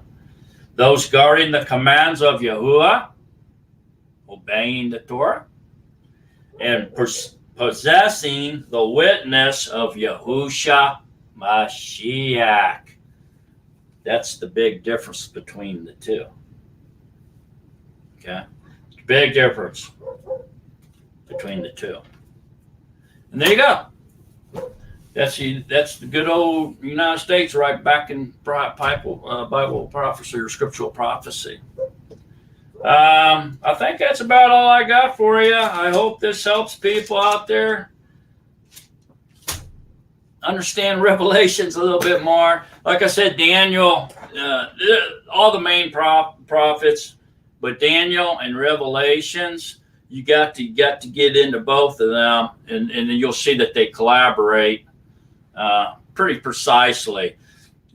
What you will notice is that, especially when Daniel starts talking about that statue with bronze and silver and clay, feet of clay and stuff, you'll see that Yahuchanan was shown more than Daniel was, and he was told more about. At the end, he tells Daniel to go away and rest, live your, you're going to go into the grave and be awakened into the steam, but basically, just go away and live your life and die. But Yahuchanan, he really tells it to. He pours out his heart to Yahuchanan, the knowledge of the end times, the tribulation years, the wrath of Shaitan, the Battle of Armageddon, the big war that's coming just prior to Armageddon, of the 200 million man army crossing the Euphrates, lets you know about the day of Yahuwah and his return. And matter of fact, I think Yahuchanan is still walking around on the planet alive. You can read some of Lou White's stuff, and he speaks about that, and that's an amazing insight, and I agree with it. The more I read about it, the more I think Lou's spot on. I think Yahuchanan is still alive, because it says that he has to prophesy again. It says he has to prophesy again, So anyway, that's it. That's a wrap on the Revelations, folks. Next week, we're going to go into the dual nature of Yahushua HaMashiach and the first greatest command that Yahuwah is one. But in order to understand and be obedient to the first and greatest command that Yahuwah is one, we have to understand the dual nature of Yahushua HaMashiach. Extremely, extremely important. Okay, so I'm going to open this up. You guys come on in here. Somebody. Anybody wants to come on, you're more than welcome. Got a testimony you'd like to give? Come on, share it. People hear about Yahuwah's compassion, his kindness, his goodness, and it attracts them. They want what you got. So testimonies are more than welcome. and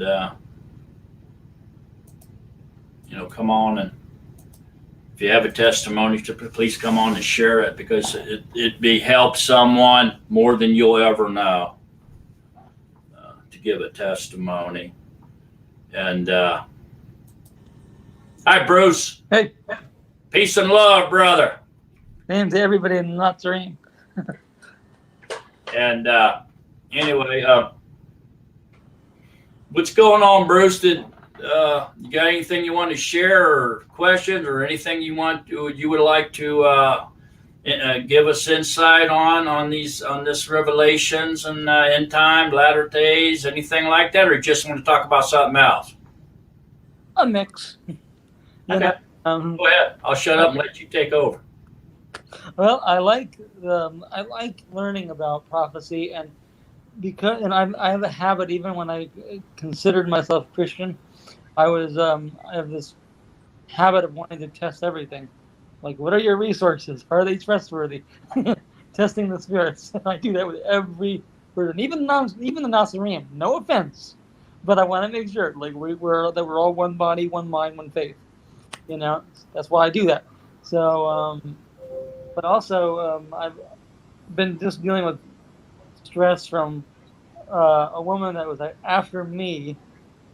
She's separated, but she said that. But she's already talking about our future, like we're gonna get married. No, because she's not even divorced, and I don't want to. Yeah. Don't mess with that. Yeah, and I'm thinking to myself, I'm not taking that kind of a chance. And then that made me start thinking about one of my friends who is kind of like a mixture of let's see, miserable because of being abused, but also kind of she's kind of like a charmer in a sense, but then also she's got an innocence about her too. Did you see Lou's video about marriage he just did? I think yesterday. Lou just did a video about marriage yesterday. Did you see that? Oh, I'm not subscribed to you, Lou. Not yet. Oh, okay. Well, check him out, man. He's got a pretty good video on there about marriage. Real short. Okay. But that's somewhere you don't want to go, man. If somebody's married, run the other way. Yeah. Considering the fact that the woman is not, because of the fact that they're separated, but this woman is still thinking of me that way, I'm thinking, I got high morals.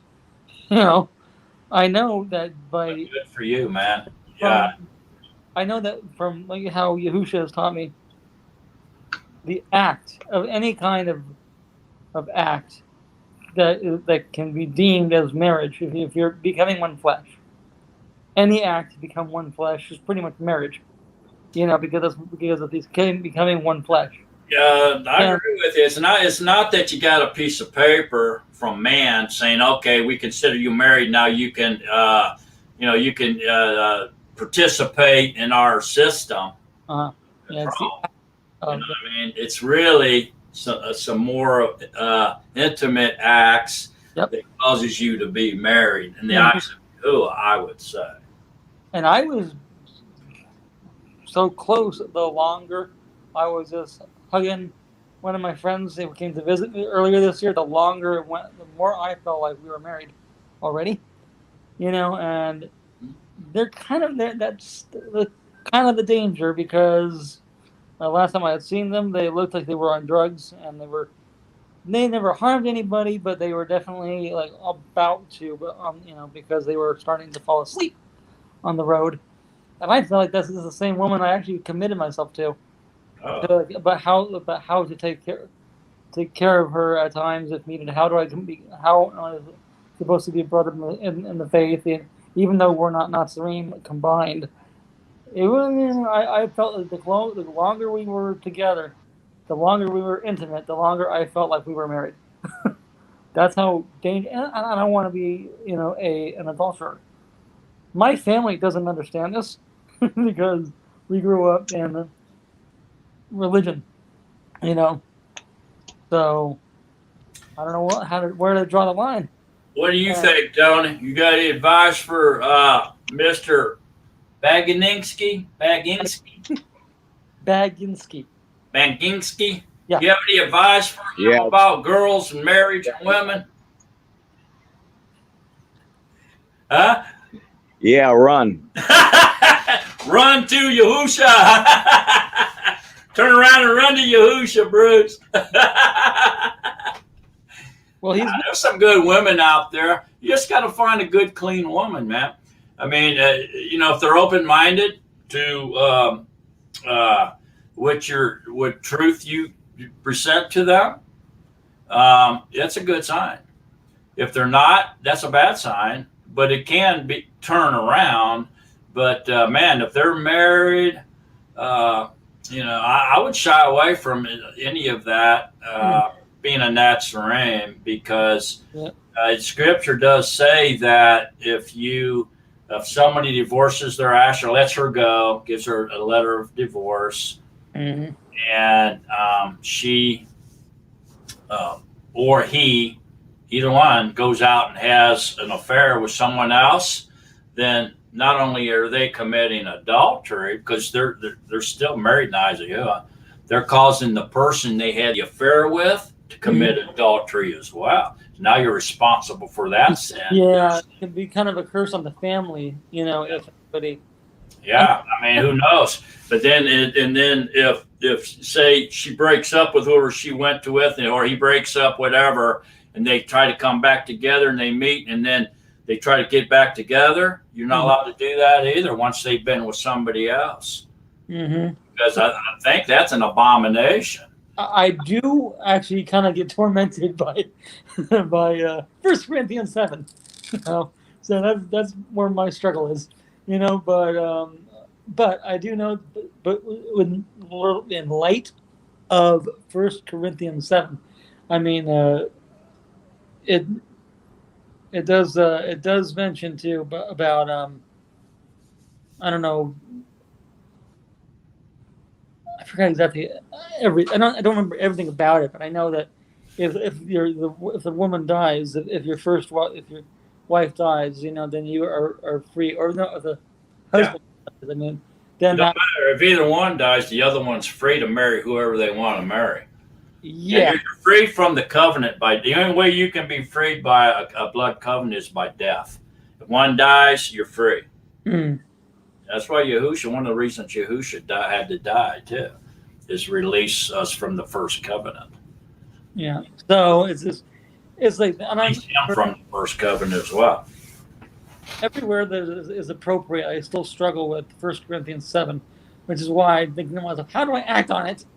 What do you mean? What part of 1 Corinthians 7 are you talking about? Bordering on burning with passion. And okay, I got you. Desire. I got you now. And then I think, like, the longer I was with a woman that's not really safe, the longer I was, the more I thought that was going to happen. But I'm, so that's why I'm so lost. Especially when I got friends who keep wanting to, like, have a history of breaking up with their friends or having multiple, friends with that kind of relationship. And I want to be moral about the whole thing for Yahusha's sake, my sanity, Yahusha's sake, and for the sake of keeping the faith, So that's the struggle still. But staying in obedience is a good idea, Bruce. That's a slippery slope, man. Yeah, I'm not fully. We struggle. Everybody struggles with that. The opposite sex. It's a slippery slope. And we need to be on our guard on that one. It can get us burnt, man. I am actually able to say more. I'm able to say, and I'm not justifying anything. I know that my thinking is a mixture of how I've been feeling and trying to keep faithful, and then wrong thinking, and then also the Ruach is teaching me too how to see things apart from the world. So it's still a struggle at times, but anyway. Hey, Kobe. Excuse me, Bruce. All right. You got anything to share with Bruce about women or marriage or any the burning with passion stuff that he's concerned with this evening? Yeah, shalom everyone. I feel like, man, just follow Yahusha and just move with the Ruach Hakodesh and whatever he leads you to do and just walk in the Ruach because the devil Hasatan definitely tries to lead us astray, especially with the opposite sex. So I would just say just follow the scripture. Good. Yep. Yeah, And you can't go wrong following scripture, being obedient to what Yahuwah says. It's pretty clear, really. I mean, you're not supposed to fornicate. You're not supposed to commit adultery. Don't mess with anybody else's wife. If you're married and you split up with your wife, even if you give her a letter of divorce, in his spiritual eyes, you're still married to that person. And if you go out and have sex with somebody else, you're causing that person to commit adultery, and you yourself are committing adultery, even though you're divorced. It's pretty plain, So your marriage is something that's forever. And Tony there, he knows a lot about that. Believe me, with his first wife, and he knows what I'm talking about. But anyway, man, it's pretty clear. It's not really that hard to understand his judgment or his right rulings on that marriage thing. But interestingly, okay, marriage between a fleshly man and a woman, a human beings, are really just a shadow of what is really going on there spiritually. Spiritually, we're the bride, we're the assembly, the body of Yahusha, the assembly. We're the wife or the bride of Yahuwah. He's the husband. And so at the end, when all this works out and sin is judged, we're going to become one, which we already are spiritually, with Yahuwah. Like a man and a woman becomes one in matrimony. See that? So spiritually, we become one with Yahuwah at the end. And that's what really human marriage is really symbolizing and shadowing. It's pretty wild. That's why you're not supposed to commit adultery, because you're really committing adultery on Yahuwah. yeah, so basically, And then in the deeper sense, it's idolatry. Because you're worshiping human flesh and sex. well, I got no experience in that department yet, or if Yahuwah doesn't want me to, ever, I'd like to learn how to accept that, But but I have been thinking for I guess since the Nazarene, since I actually took the time to listen to Nazarene when Matt was still around doing this. I started realizing, okay, well then I can't look at everything as a physical, but I have to know what is a spiritual and physical and or metaphorical. So in that sense, that all believers, and this is where I'm standing on it, but correct me if I'm wrong, if Yahuwah leads. But I think that everybody in the body is in a sense married in a sense to Yahusha, we're all or at least we're bride, or at least the groom. Yeah, that's what the assembly is. We're all living stones, man, being built up into the assembly, the bride of Yahuwah, man. He's the Mashiach. He's choosing. I shouldn't say I know what he's doing, but I don't know how else to say it. But he's actually choosing clean, pure-hearted people to build up into his assembly to be his wife, because he wants his bride to be clean, spotless, with no blemish, pure heart, loving, kind, all the spiritual gifts and everything in us, love and peace and joy and all that, right? Gentleness and all that. And that's who he's building up. He's making his bride, who he's going to take into eternity with him at the consummation of the marriage of the lambs, the supper of the lamb. Everybody else is going to be eliminated, thrown in that lake of fire and destroyed.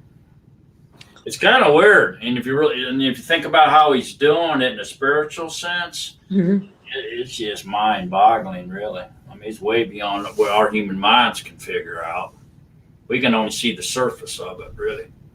And that's only if Yahusha gives it to us. We can only understand spiritual insight through the Mashiach.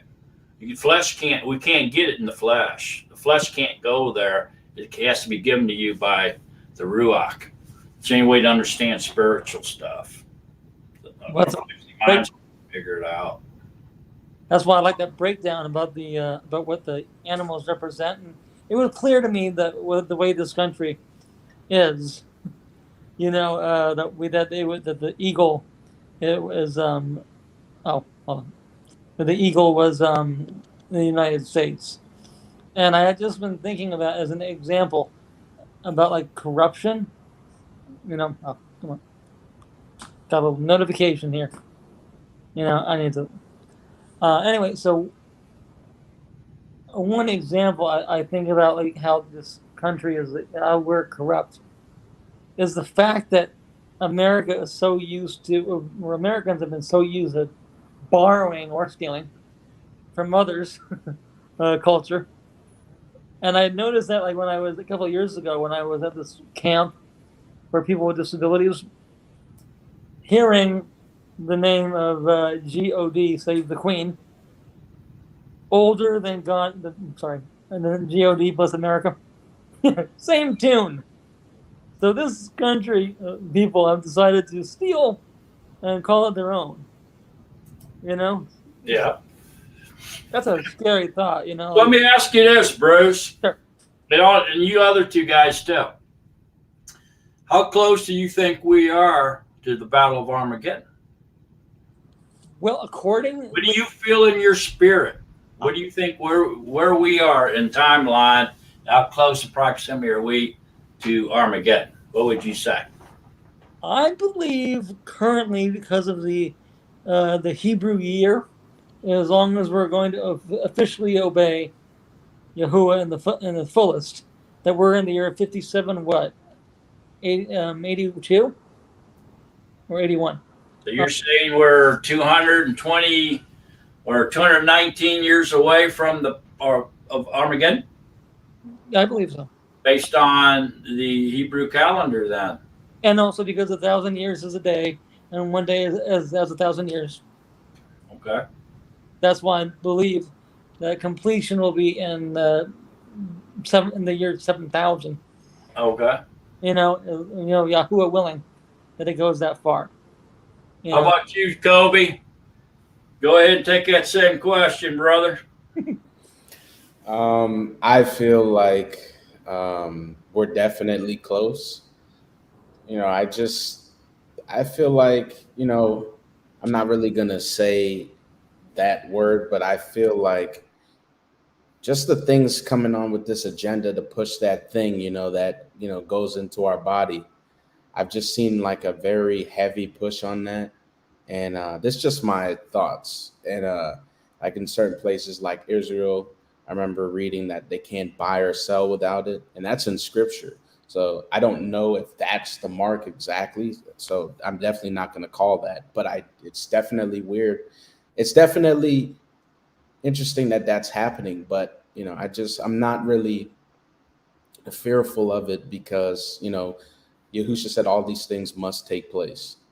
So. Mm-hmm. It's a call to endurance. It's especially in Revelation, everything that we're dealing with. That when there's all the trials are supposed to be a call for endurance.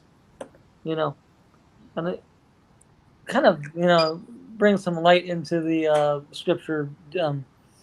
And let the wrongdoer continue doing evil. Let the righteous continue to do right. I don't know. I don't always remember the order. I just remember, of what I'm thinking about. But how about you, Tony? I feel as though we're living through the time now. I believe the times are here already. I mean, just looking to seeing how everything's actually transpiring according to the way that the prophecy is actually written that out of what's happening on the seals and the temptations and the way that the higher powers are actually pushing the way that these agendas, um, and also, you know, with the snake bite stuff that they're trying to force on everybody, and it's just an ongoing situation where you'd have to be a blind person not to see what's really transpiring right now. We are living through, and I'm just starting to get to understand your religious ways and stuff, but biblical times is the way I look at it, and I say we're walking right through them right now, and I fear for my grandkids and stuff for what they have to endure, and I'm hoping that I live long enough to see the good comings of it all. You know, that's how I look at it.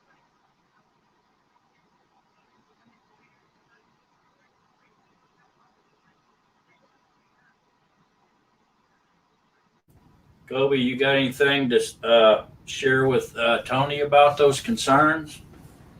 Well, yeah, I like how you were saying that you're, thinking about your grandkids, because the whole purpose, I think, well, some of it is to definitely get the kids in the newer generations through the music and through our phones and what we look at all the time. So um, I think just praying in private to Yahusha and asking him to and asking for protection for your grandkids, I think is essential in these times, that they're not led astray, because almost everything on Netflix and YouTube is tailored to the kids. And there's a lot of witchcraft on there and just other things. So the devil wants to make it desensitized so that new stuff that gets pushed out, they're just going to go straight to it because it's the newest and the latest thing. So. Anybody got any thoughts on the snake bite or the jab and the mandates and stuff on us? Do you think that's part of, the later days, or anything like that, or how getting us closer to Armageddon or something? Anybody want to take that? Nobody wants to touch I believe that. Go ahead. I believe our freedoms are actually being tested right now. I mean, we're being forced to have to take a bite of something that everybody stipulates that has to be done. And then you're given no pass to go anywhere unless you have it done. We're all being forced into this and stuff. This is breaking our freedom of choice, our freedom of religion. I mean, this is just the stepping stones as they start taking away all of the rights and our beliefs away from us. I do not believe in it. Yeah. What do you think about the pressure that they're putting on the citizens of this country, especially, to take that jab? I mean, they're trying to use it under the disguise of a health issue, right? But is it really, or is it? Why are they so wanting to force it on us like that? It's like they're like crazy wanting us to take this instead of allowing us to make that decision ourselves. What do you think, Tony? I mean, Kobe. Yeah. Go ahead, Tony, and I'll go after you. Well, no, I actually, wholeheartedly believe, that there's an agenda behind this. Um, I've been trying to keep up with the healthness of what I actually do in my life and stuff. And I do not believe of all the science that they're actually pushing out there. This stuff has been rushed so fast, and they're trying to, certify that this is the best way to go. And the way that they're actually pushing things on TV, trying to, it's putting a strain on a lot of people right now, because a lot of the people, I never believed in in the vaccine for flus, let alone, other snake bites that they're actually trying to provide to us. And now that they're actually forcing that, they're taking away your rights. If you don't do it, you can't do this. You can't go here. You can't go there. It's like, you're going to be trapped unless you abide by what they're more or less telling you what you have to do. And next thing you know, they'll be like who you can be with, who you can't be with. It's just a one stepping stone after another. Before you know it, wow, everything that you have going. We're being tattooed like what happened in Germany to the Jews, that they actually got tattooed and put down, into slavery. I feel as though this is what's happening to us. It's just, the times and stuff. And the true meaning is it's all been in the book, book that you guys read about, that the coming of the end, these are biblical times. That's how I look at it. Yeah, it's funny 'cause I wouldn't have even gotten any vaccine if I knew if I had the option. But in the case of one of my relatives, having leukemia, and I'm just gonna leave people like out as far as names, and out of respect to the family as of now. But unless they give me permission, but I wasn't allowed to see them unless, of course, they knew that I was fully vaccinated. So it's kind of it's unfortunate, but I also prayed. I had to pray against the side effects too, praying that Yahuwah would be the one that could keep me healthy through this whole pandemic, which he has, and I have never felt any effects of the vaccine. How about you, Kobe? What do you feel about it? Kobe, go ahead. Yeah. In case you missed that, Bruce took the jab. That's what he was saying. Yeah, he's told me before. Yeah. Okay. Yeah. I feel like that, Tony, I agree with you, and I feel like there's an agenda, Mark. It is really it's less like about the health. It's more about getting the stuff into your body, changing DNA, changing all that stuff up so that they can like because as you know, Bill Gates, he owns patents on the stuff, and and then he owns patents on the and then he's buying the farmland because they want to, like, I believe they're trying to GMO everything, genetically modify everything, and there's going to be a scarcity of food.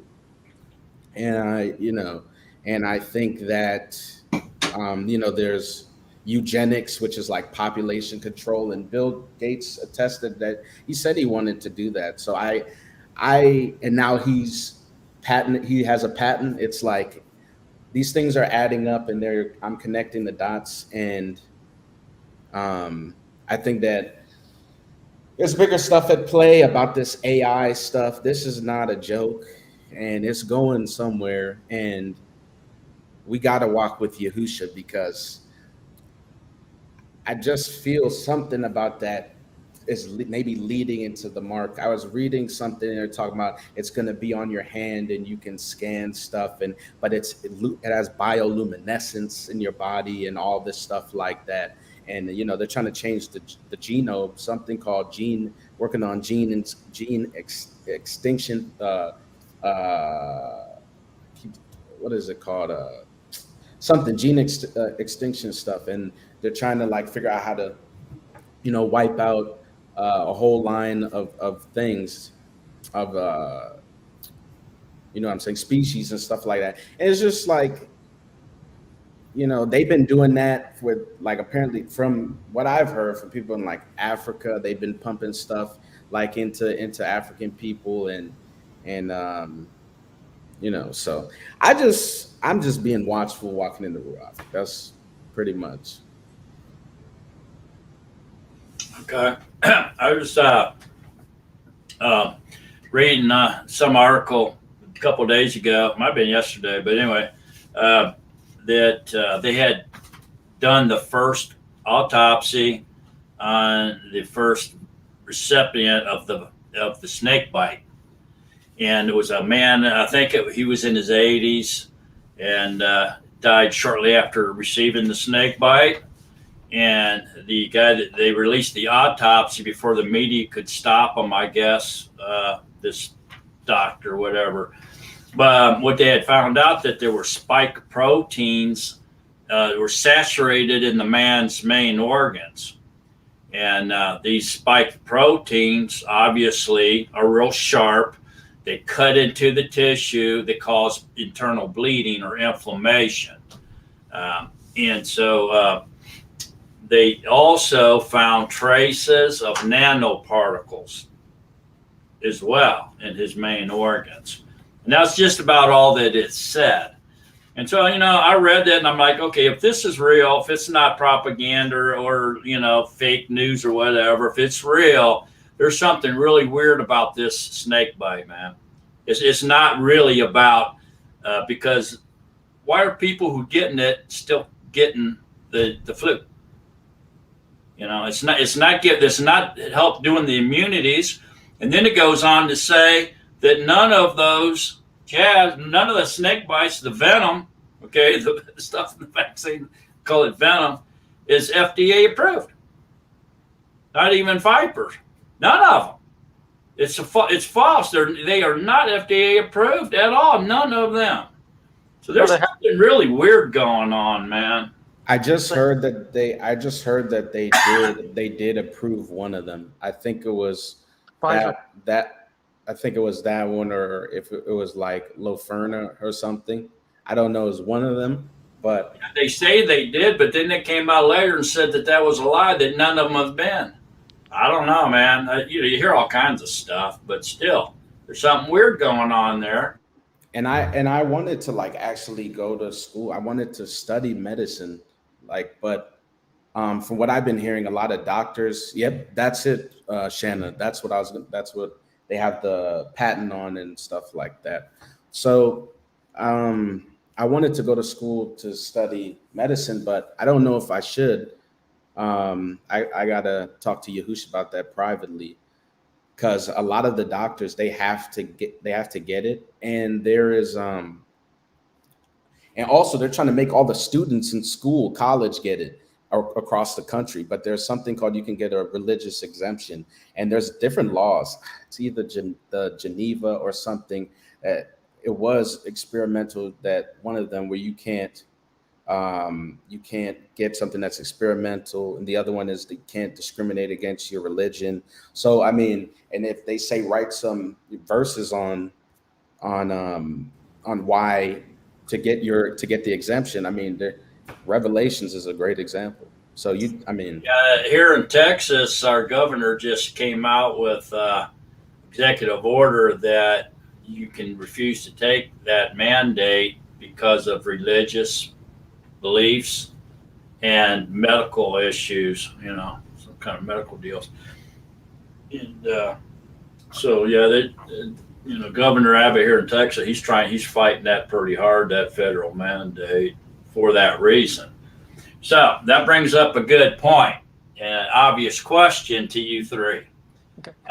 Do you feel that based on our belief in Yahuwah, that we should take that snake bite based on our belief principles, scriptural principles? Do you think it interfaces somehow? Go ahead. Somebody take that question. Go ahead. Not a chance. And in fact, go ahead, Bruce. And in fact, this whole thing about this discussion reminds me of Yahusha describing the Pharisees and Matthew. Where is it? Matthew 6 and Matthew 23. This is kind of where they, just it's about hypocrisy. They're so good at making laws, and enforcing things on people, but won't act on what they do or on what they say. There's just all talk. So, and we're very divided in this country because there's too many denominations. There's too many political parties. All of them are right in some way based on their values, but then all of them are wrong in other ways. And there's a mass confusion, and Yahuwah is not a creator of confusion. He does not, so I'd say we need to wake up to that reality, and then we're alive, regardless of our walk of faith, where it is now, because it's Yahuwah's mercy, and he's a gentle, patient teacher trying to teach us, what is right. Like, for example, I have not, to the fullest, gotten into any of the food laws. Okay, I have not, but I am aware. But I am aware of certain things, that I should be doing, like for like Passover. Eventually, I will get into celebrating that more. I've done it twice, but my only nervousness is about hydrocephalus and wine and how much can my body handle, because I don't want a hangover. Things like that. But yeah, anyway, just How about you, Tony? How do you feel that taking this mandate or this snake bite interferes with our our belief, scriptural belief, or being in obedience to Yahuwah? Let's put it that way. You think he's okay with us taking that, or maybe No, I do not believe so. No, What I do you do not believe so. The way that I look at it and stuff, the way that this is actually being pushed, they actually got a due date of when this stuff is supposed to be. Everybody's supposed to be inoculated with the snake bite at a certain particular time. In Chicago and stuff, we already got the police department, which is refusing, and we got the mayor who's screaming at them and saying that if you don't take the bite and stuff, that you are actually gonna get disciplinary and stuff like that. This is a breakdown of society. This is a breakdown of our religious beliefs. I also have some people that went to the Catholic Church looking for some kind of protection from having to do any of this by trying to get a religious, documentation stipulating, it was against their rights. And the church came out, the Catholic Church came straight on out and stipulated. They told all their commissionaries not to sign any of these papers, anybody to get any exempts from the snake bite. And, it's like your rights are being taken away from you. I totally disagree with all this stuff that's going on. I would like to run out the course, see what happens. If everybody else is getting this bite for this so-called protection, what about the people whose health is in great, condition, and is taking precautions by utilizing natural remedies to make sure that their systems are up to par, that their immune system, by following certain rules and guidelines from biblical things and stuff to this present time. But they don't even want to hear it. So they don't even want you to even think about it. They're just trying to take that right away. It's either you do it our way and take this bite, or you suffer the consequences. They're not even giving you the consequences as far as, they're trying to sanction you off, because now, before you know it, you're not even going to be able to go into a hospital or anything unless you get the bite. And that's basically what it's coming down to. They're taking away every right. If you do not take the bite, you can't go here, you can't go there. To me, that's totally wrong. That's exactly what I was told, specifically for one of my relatives with cancer, and just like I couldn't see them unless, of course, I was fully vaccinated. Like, okay. Yeah, well, it's kind of weird there, because you think that if does Yahuwah want us obeying man or him? Okay, is this mandate, this forced action on us, something from men's governments, based on men's teachings and men's governments, which would be the beast? Or is this something coming from Yahuwah saying, okay, guys, go get that vaccine because you're my people, I love you, and I want you to be protected? Where's it coming from? Men or Yahuwah? That's my question to you three. Kobe, you want to take that? Yeah, it's definitely coming from men. My answer is no, it's not from Yahusha, and I wouldn't get it. Our body's a temple of Yahusha, and they put stuff like hydrogel in it. When you said nanoparts, it's nanotechnology. So that's definitely something I don't want. Little like robotic stuff trying to change your DNA. If you look up nanotechnology, that's what it is. And hydrogel is those companies, and Those different companies. If you go on Rumble there or BitChute, there's a whole bunch of people talking about this. And this doctor that came out, and she's spilling all the tea. She went to the business meetings where they were actually talking about the agenda, those people that were actually involved in it. And she's been spilling the tea ever since. So Rumble and BitChute, they have that stuff. And what was I gonna say? And I feel like, oh, and um I was losing my thought. That I lost my train of thought. But yeah, I mean that's pretty much it. I'll wait till it comes back to me. But those two are good enough reasons right there. Yeah, so I mean, I think we can all determine that this mandatory deal is from man. It's from the controllers. Okay, the controllers take orders from the Council of Satan. The councils of Satan pass down the orders to the controllers, and the controllers implement the will of Hashatan upon the laity. Go ahead, Kobe. Thank you. All esteem to Yahusha. I just remembered, and this is really important. You can look at what the lady was saying who went to that meeting on Rumble or BitChute, but the Supreme Court Justice passed a thing saying that if you are like have that in your body, the DNA thing, then you can be owned by whoever owns the patent. And when I heard that, I was just like, wow, so you can be owned by whoever owns the Luciferus patent. So like you just said, and that goes straight, that's perfect with your question. Is it man that you're trying to follow or Yahuwah? And so you gotta I would look that up. But if you pray to Yahusha, because Bruce, I know you got it, and I know that because if you're in the body, so I know that Yahusha has your back on that. But this is something I have to tell people. Definitely.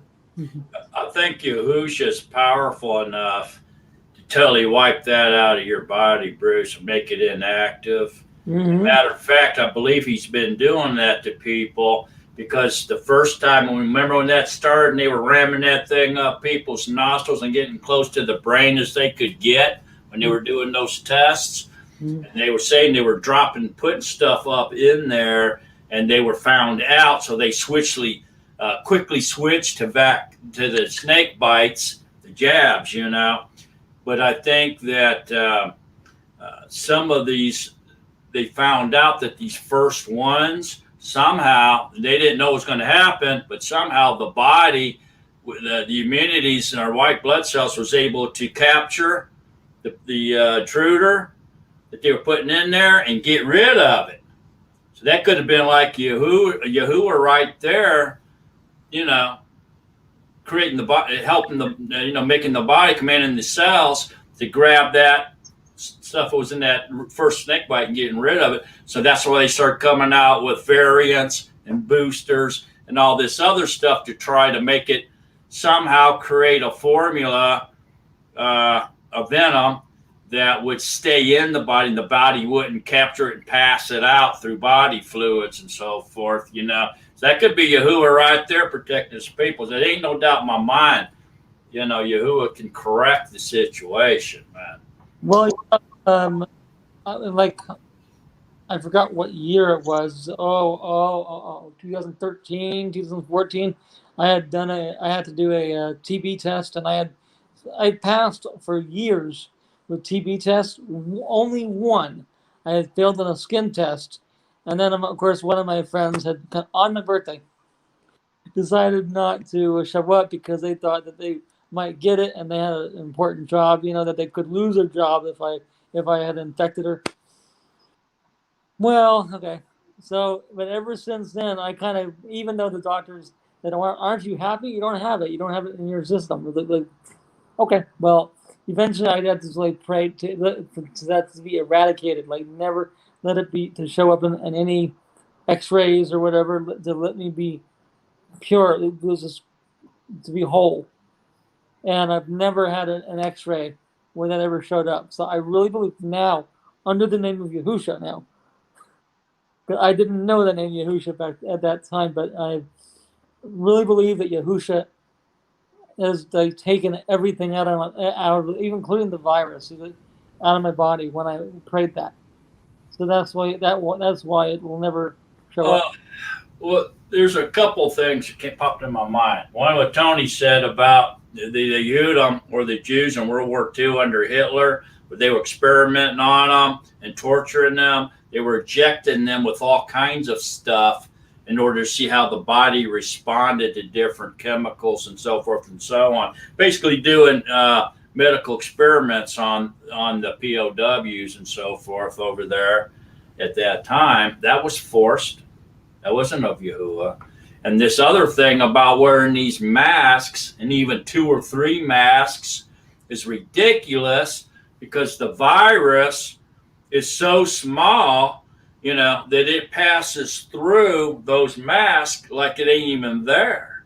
The small, it's such a small micron, it passes through the mask material like it ain't even there, man. A mask, matter of fact, they're saying they're doing more damage because you're breathing in carbon dioxide, carbon monoxide, all this stuff that you're supposed to be getting rid of. You're breathing it, and it's messing up your brain cells and damaging your cells and stuff like that. Furthermore, those masks are, first of all, they used to put masks on slaves to make them inhuman. They would mask the slaves to make them inhuman, so they didn't have a voice and they didn't matter. And it didn't matter what they said. They shut their mouth and listened to the master. And that brings us over to the Satanism, where they go in a circle during their rituals. They stand 6 feet apart. They wear masks, shut their mouth while they give praise and homage to their master Ha-Shatan. It's almost exact duplicate what's going on right now. Stand 6 feet apart, wear your mask, shut up, and bow to our master Ha-Shatan. See, the people that are involved in the beast. Crazy stuff, man. What you guys think about that? Somebody. I Definitely. And just for I actually go behind the scenes on a lot of situations just to check out. There's a lot of stuff that we're not being told. There's a lot of people that are actually not really going good with the snake bite. There's a lot of things that are going bad with wearing these masks. I even noticed that. If I have this mask on for over an hour, when I come out, I'm hacking and coughing because of, just holding the mask on. But there was a article that I actually ran across where somebody was going onto an airplane flight to a different place. They had the mandated snake bite paperwork, and they were able to track them through some kind of device and tell them straight on out, you're not going on. I don't care if your paperwork says that you did, but according to our stuff, you didn't get it. You didn't get the bite. And they're able to track it. There's something in there. And if they got what you were saying about these nanobites and stuff that are actually in there, it's man-made product. And how do we know that they can't say, this group of individuals that got this, we can mandate these things to just terminate you? It's a man-made material that they're more or less putting out. Go for it. Take over. I Hey, go ahead. I wanted to ask, put this disclaimer out there real quick about my comment saying laws, this and that. I only meant that when I say laws, I mean it in like a scientific term, because when Yahuwah built this world, there are laws that exist here to govern this place. So when I said that comment about laws, I meant that those are actually the only laws I abide by. I don't abide by man-made laws because those are not laws. Those are statutes. Those are legalities. These have nothing to do with the Father's laws. They have nothing to do with Yahuwah's laws, That's the only reason I said that. Okay, Laws. so what Yes, you're thank saying you for putting is that up this there, mandate Mark. back. Thank you.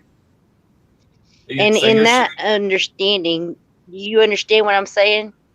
Yeah, I'm trying to. That's why I'm trying to ask you another question, a different angle. So what you're trying to tell us is that you believe that all this, anything that comes from man, that under the blue laws of men, is something that we shouldn't obey. We should only obey the statutes and laws that is written in Scripture from Yahuwah, and so you would count in marriage certificates, you would count in mandated jabs, you would count in taxes, and everything else into being Pretty, men's law, which would be involved in the beast system. Is that what you're?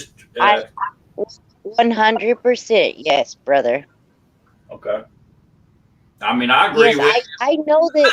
I know that we have to, like, there's it's hard way around doing stuff. Yes, I have my car insured. I've got I've got a driver's license. I do participate in that B system, so I'm not hassled.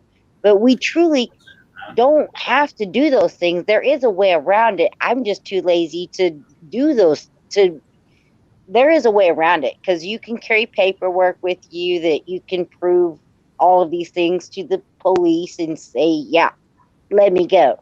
But it's a huge hassle. Yeah, I mean it's pretty obvious. It kind of brings to light what set apart uh, means too. You know, I mean, there's different levels Yeah, of being set I'm apart. trying.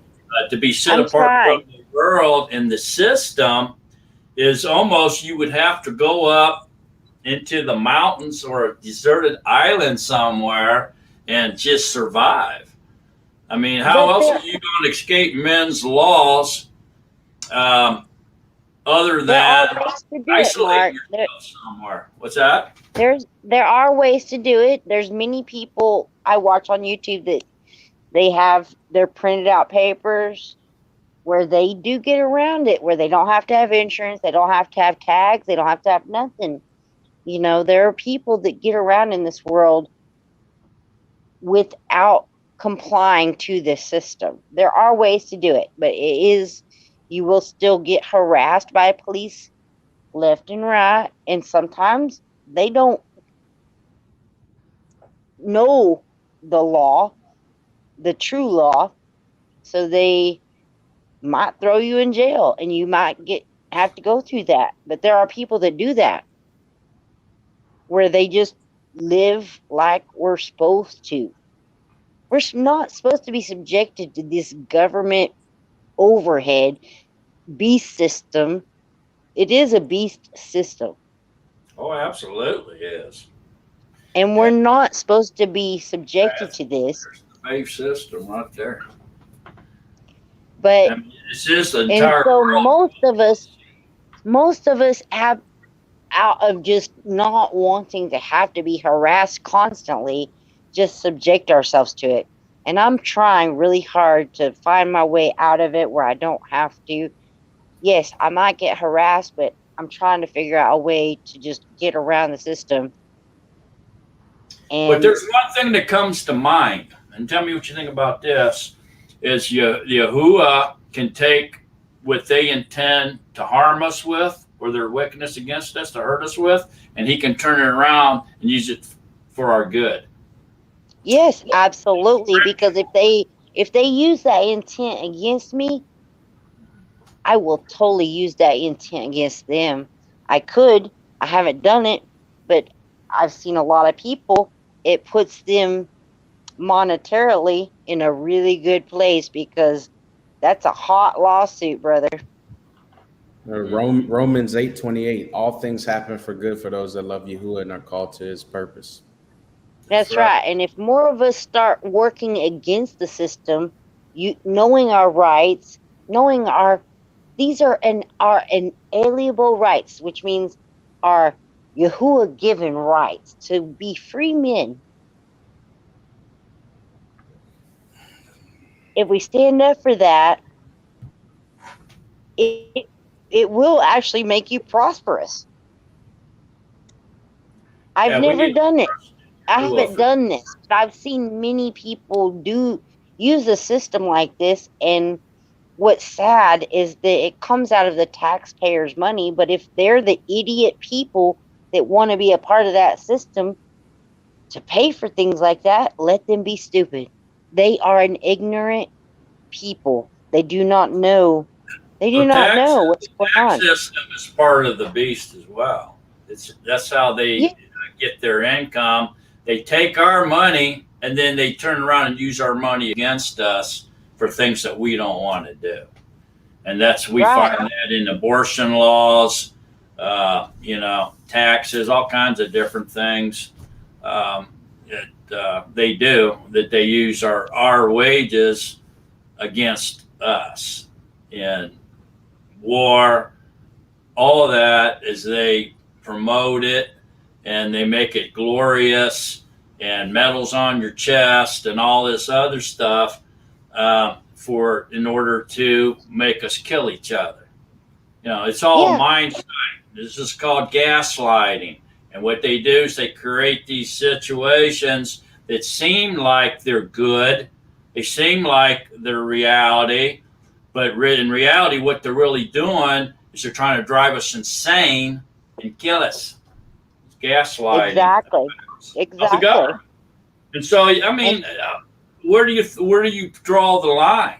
You can't go in a cave, So you can only listen to the Ruach, walk on that narrow path, and listen to his voice. This is the way. Walk in it. Don't go get that jab. Don't go over there and get this abortion. Don't divorce your wife. Don't go whoring around on your husband. Don't drink that alcohol. Don't smoke that joint. Focus on me. Trust me. Focus on me. Stand in my word. Be strong in my word. Hello. Look at me. Don't look at the world. Okay? But on the other side of the coin, he knows that we're in this world. And we have to function in it, or we're going to be like Elijah. We're going to go crawl in a hole in the ground and hide. And then Yahuwah's going to come and say, what are you doing in this hole here, Kobe? Get out of here. I got work for you to do out there in that polluted world. See what I'm saying? So there's a fine line that Yahuwah can use those bad things and turn them around for our good and the good of other people. But we also got to be keen to what he's telling us. And to me, he's telling me, don't go get that jab. That's got something to doing something that you don't want no part of. Focus on me. Forget about what the world's telling you to do. Go do what I told you to do. That's what I'm hearing from the Ruach, man. absolutely. Same for me. Same for Okay, me. And I'm very grateful. Like my mom and dad and my brothers and sisters. I'm one of 4 children, and they're all against getting the jab. They're not awake like me about things like what we talk about, but they are totally against getting this jab.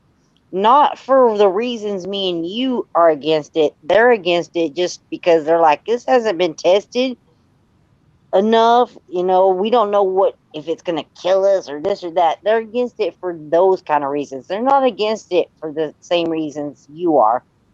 Yeah, they're probably against it because they think it's a violation of their freedom or their rights for the Constitution and stuff. Same thing Tony was talking about there. It's like they're trying to take away your freedom and act like that we're living under a communist dictator or something. You go do that because we said to. It's like you Well, talking. I mean, that itself is a good reason to not get it, but that's not why you and me don't want it. But at least my family, most of my family doesn't, because they don't know what it's gonna do. And they're like, yeah, it's a violation of their freedom. But in my opinion, it's the beginnings. Like, what is this brother that was just talking a while ago about it being part of the mark of the beast, you know? Yeah, Sumerian race. I don't think it is, but hey, it's definitely part of the beast system. Ain't no doubt. Whether it's the mark of the beast, I doubt it. Yeah, I don't think it's the mark. I think it's the beginning. Like, I actually think the mark of the beast is here already. I think that was like, I think the mark of the beast is here. I think it's being part of this system of Yeah, probably bowing down to worshiper. mankind at every left and right turn across the board. That is the beast system, period. You know, We're not supposed to bow down to man. We're supposed to bow down to you only. Yeah, go ahead, Bruce. What are you gonna say? I'm just kind of getting like, because this is where, prove me wrong, please. I mean, I don't have anything set up to where I can share a screen. But at least I can't share a screen. Anyway, I can't share what I'm thinking or what I learned about. If the whole thing is like 660 and 6, the transcripts, if they're written in Greek, then we need to know that the Greek alphabet also has like a number for each one. And then Chi or Christos is 600. And then the SUS or SOUS, that's 6. And then there's an E or even a Z shape, depending on how you write it. That's the middle part of it. So it comes in the name, for the sake of this, so that we can all be in one body.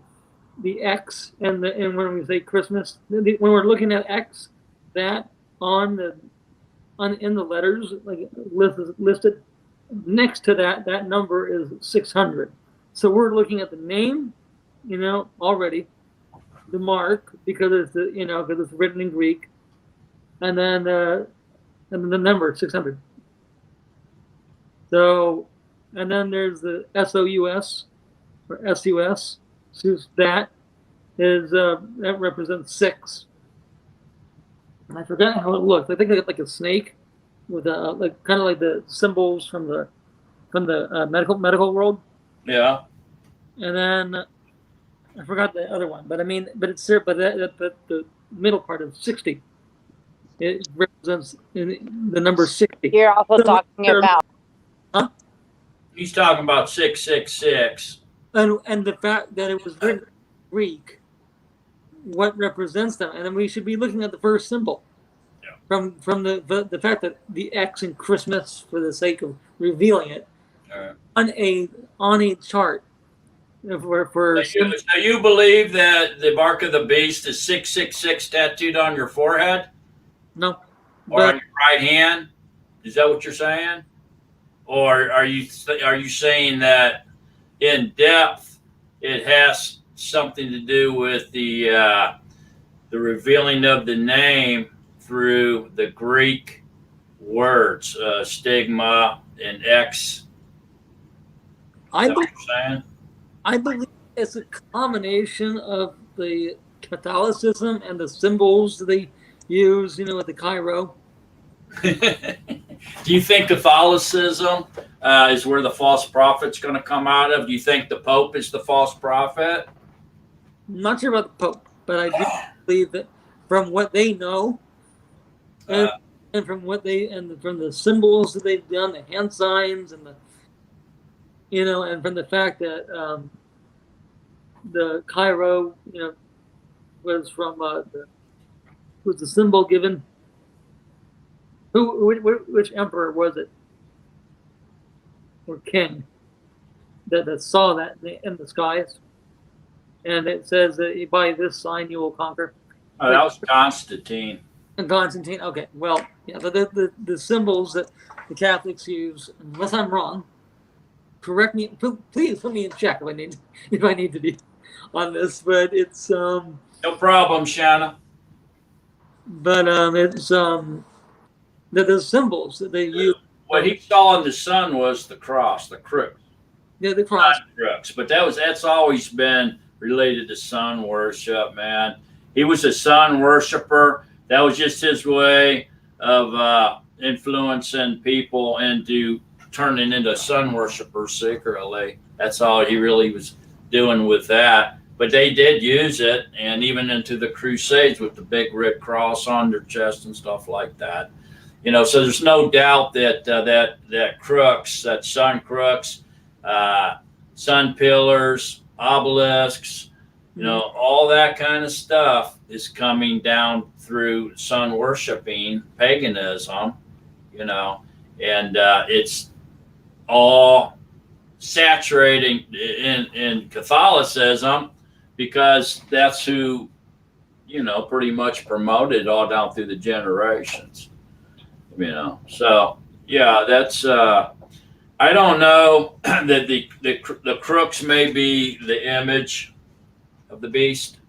The name is definitely Zeus, and the mark is probably something way beyond what most people think, and I think it is sun worshipers worshiping their deities on the sun's day of worship, which is the first day of the week. So anyone involved in that could basically be involved in sun worshiping directly or indirectly,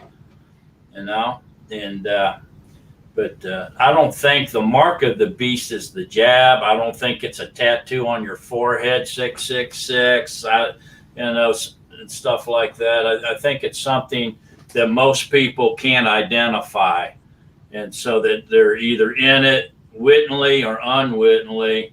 But those people that are following along, they're worshiping the beast, not even knowing it, but they're still guilty because they're following along with the false teachers and doing what they say to do rather than seeking out Yahuwah and for knowledge from Yahuwah. And through scriptures, they're following man. Again, it's all about men's teachings and following men. That's where their error is, whether or not they knowingly or unknowingly know that they're worshiping a sun deity on the sun's day and wearing the image of the sun, which is a crux, a starburst. The sun's a star, and some of them worship the star. It's all intermingled together to deceive people and have them worshiping who?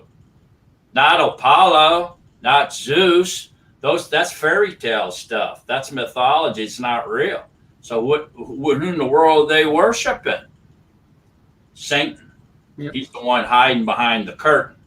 Satan's hiding behind the curtain, man. You pull back the curtain and there he is. Remove the cross, remove the sun pillar, remove Sunday worship, remove the obelisk. Who's hiding behind all that? Behind the curtain? Oz, right? The great Shaitan. See that? That's who you're really worshiping when you're doing that. They're greatly deceived. We all are. We all were until Yahuwah woke us up.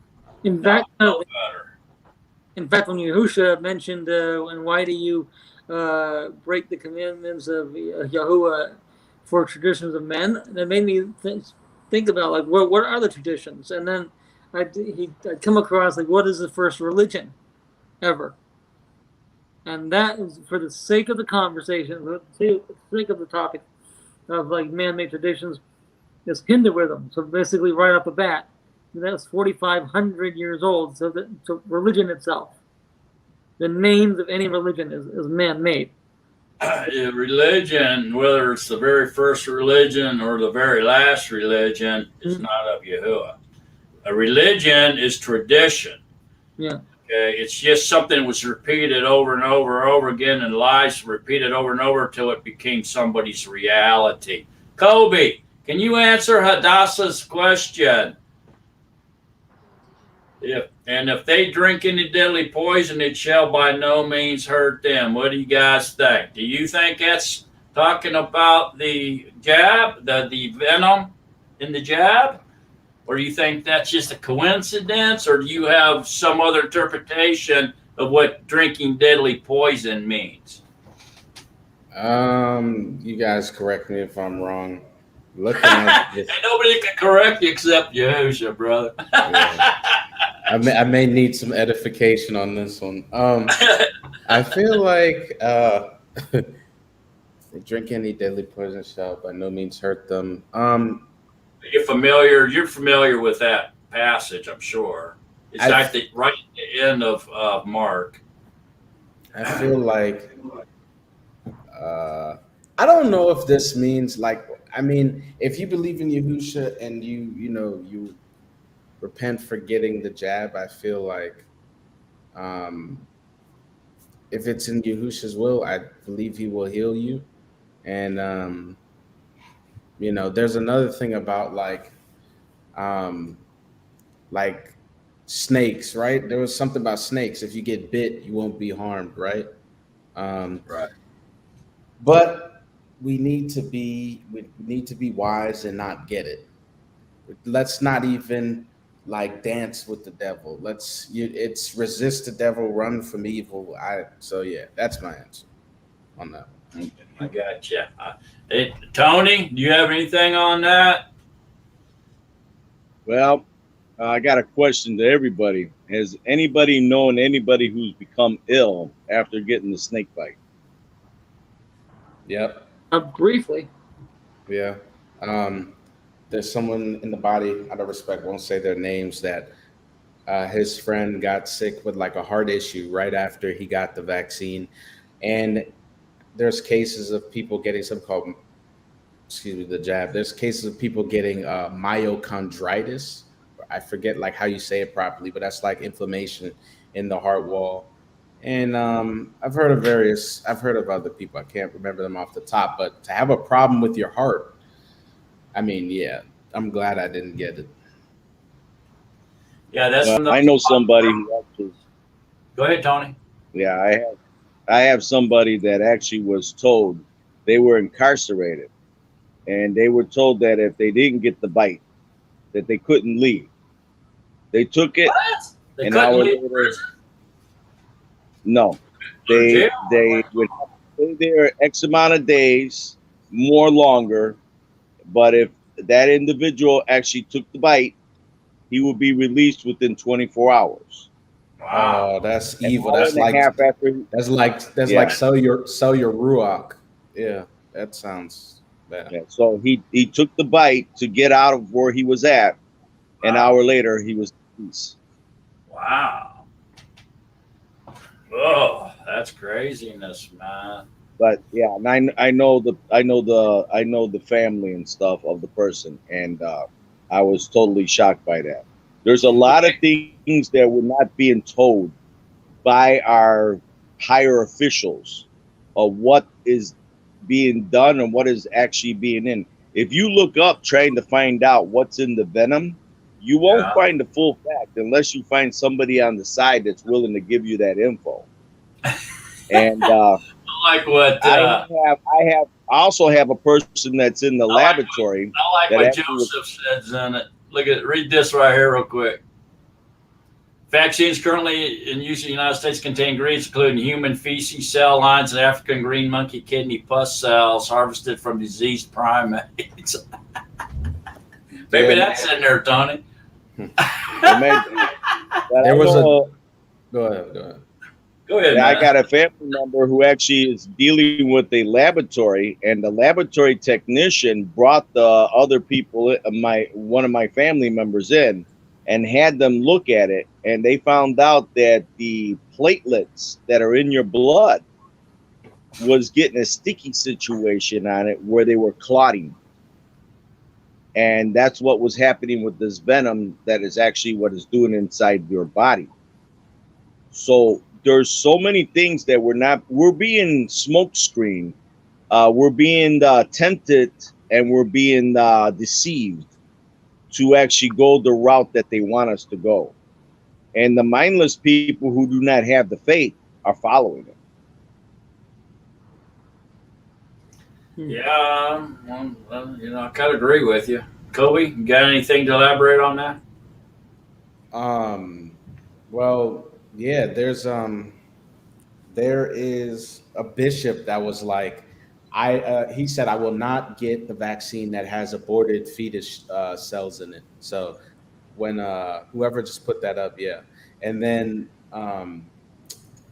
there is, what was I gonna say? I've been drawing blanks a few times tonight, but I feel like I oh we gotta like, because you know the scripture talking about how um that there be people who will go to false people talking like itching ears, right? To itch their ears. And man, that's what CNN and all that news stuff is for. It's just right there to to scratch that itch. And you know, like they put that fear. Yahushua's not, he doesn't give you a ruach of fear, you know, and he's not, he says, be anxious about nothing. But what is CNN designed to do? Make you anxious about something all the time. So it's the complete opposite of the scripture. Therefore, if something's telling me to do the opposite of the scripture, it's demonic, and I don't want any part of it. All you really need to do, or one of the things really to do, so that we don't worry about it, is knowing that we're in that these parts of this of the chaos are prophesied, whether it's in Revelations or Matthew or whatever. We just need to maintain the faith, you know. So they're supposed to happen, but we're called to endure, you know. So run to Yahusha on that one. Let us be the victor. I know that in faith we're going to have the part of faith we're going to have disagreements, but we need to be one body. The faster that this world starts moving and everything starts becoming closer and closer, the birth pangs of the new world. That's when we need to really be one body. Because if we're not one body, Satan's gonna divide us. You know, he's gonna be the one to divide us. So, You know, getting back to what Hassasa was saying. Here's this passage now. Listen to this, and then I'll comment on this. She's asking us all to comment. And these signs shall accompany the ones who believe. In my name they shall cast out demons. They shall speak with renewed tongues. They shall take away serpents. And if they drink any deadly poison, it shall by no means hurt them. They shall lay hands on the sick, and they shall get well. That's what she's talking about. That's a lot right there in that little short passage now. Let's read that again. And these signs shall accompany the ones who believe. In my name they shall cast out demons. They shall speak with renewed tongues or in tongues. They shall take away serpents. And if they drink any deadly poison, it shall by no means hurt them. They shall lay hands on the sick, and they shall get well. Now, first, let me say this.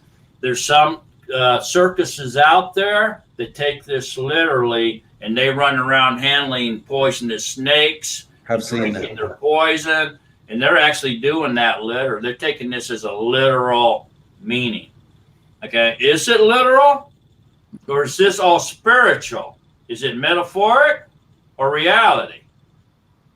Let's talk about that a little bit. Go ahead, Kobe. Now that you just brought up that thing about, that's true. I've seen it. It's right on YouTube, and these guys are like spinning in circles like witches and warlocks or something in the circus, and they have like vipers and copperheads, and they're just dangling them around the altar.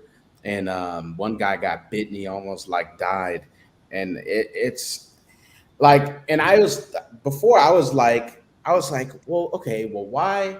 Like, I was getting confused with the verse before, but now I get it. I don't think that Yahusha really wants you to hold a copperhead right next to your neck. I don't think that's what he meant.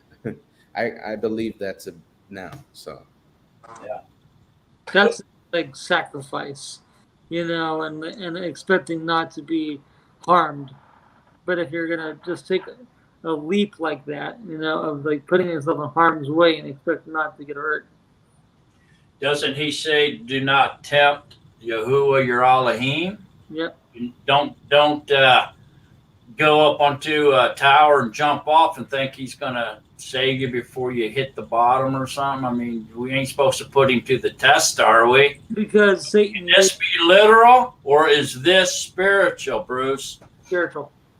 So I mean, so much of it is because, like especially the way that Hassan uses scripture, quoting scripture correctly, but then putting a twist on what it means. That's all he wants. And don't give it to him. I understand. What those kinds of chances and self-harm myself. I know that we as a creation are susceptible to any spirit, but to not let it destroy us. Be strong in that, and that's where the correct use of scripture and how to apply it definitely matters. And that's one of the great things about what Yahusha did in the desert. He showed how to apply scripture correctly, and stop Satan, and his mixture of truth and lies. And there's always that balance. There's always that mixture of truth and lies. The root of it comes from Satan, because there's no lies in Yahuwah. Okay, so in my name they shall cast out demons. I don't think that's spiritual. I think that's probably literal. Yeah. I think that happens, and like I said before, if you don't have the Ruach Hakodesh in you to protect you, I wouldn't go trying to fight against principalities of darkness, But I would say that's not spiritual. And they will speak with renewed tongues. I'd say that's also not spiritual. That's a literal thing that can happen. And they shall take away serpents. Now, what does that mean spiritually? And they shall take away serpents, and if they drink any deadly poison, it shall by no means hurt them. But what does it mean, and they shall take away serpents? Is this speaking of drug sorcery, do you think, spiritually? Is there a connection to drug sorcery here? Pharmaceutical? I believe it's a... You got the serpent for the medical, pharmaceutical symbol, right? Right. Drug sorcery, pharmamia, right? Which means drug sorcery, does it not? Sorcery, yeah. So. Is there a connection to the snake bite here? Well, when you're in the medical world, yeah, because of what the side effects do. After being on medication for, about 7 years, and it was living hell for me, the 7 years that I was on it, even though it did its job. It was, that to me right there, I felt my mind was so much clearer after 2 weeks after I was going with the withdrawal symptoms, so. Okay, so let's go to this one. And if they drink any deadly poison, it shall by no means hurt them. Could this be speaking of the venom, or could this be speaking of the little book? Could this be speaking of bitter waters? Could this be speaking of them polluting the word of truth, the scriptures, and injecting it with men's teachings, men's philosophies, men's interpretations, changing all the names, putting in substitute names, so forth and so on, compiling it into a list and making a religion out of Yahuwah's truth? Could it mean that? Remember the little book in Revelations? You told him to take it and stick it in his mouth and eat it and be sweet in his mouth but make his gut bitter? And then it was bitter in his tongue. I don't think it means you're supposed to go drink Sinai and it's not going to hurt you. It can't be literal, man. There's got to be some kind of spiritual meaning behind that one. I mean, 4 or 5 things come to my mind. They shall lay hands on the sick and they should get well. That's definitely literal. That happens, man. Absolutely. Mm-hmm. Like what about this? It's not like it's relevant because it's scripture, but in that verse. But this one, there's another verse talking about you'll be able to move mountains. I don't think he literally said that we could pick up a mountain. Yeah. You know? What can be a mountain? What can be a mountain spiritually or in reality to us? A stronghold. A stronghold? How about debt? What if you're swimming in debt? How about a failed relationship? How about a sick loved one? How about no income? I mean, there's a lot of things can be a mountain to us individually, right? Basically, We have enough belief and trust in Yahuwah. Can we not use our mouth to recite scripture and get that mountain out of our life and cast it to the sea? Spiritually? Yes, we can. Through Yahusha, we can do anything. Yahusha who empowers us to get that mountain out of our life. Right? it's whatever. There's only 2 things in that passage that I see that's spiritual. The rest, the other 3 are literal. You know, so I hope that answers your question, Adasa. I mean, I think we tried. Go ahead, Bruce. It's pretty much anything. When knowing that there are people who are allowed to do miracles, it's possible that it can be literal, but for the most part, there's so much spiritual and metaphorical way of looking at of receiving of receiving things. It just ask the Ruach for wisdom, for understanding. Yeah. Okay. Do you believe in miracles, Bruce? Yeah. How about you, Kobe? Believe in miracles? Yep. Tony? You believe in I miracles? always believe in miracles. Yes, I do. And I also believe do not tempt the hand of faith. Mm-hmm.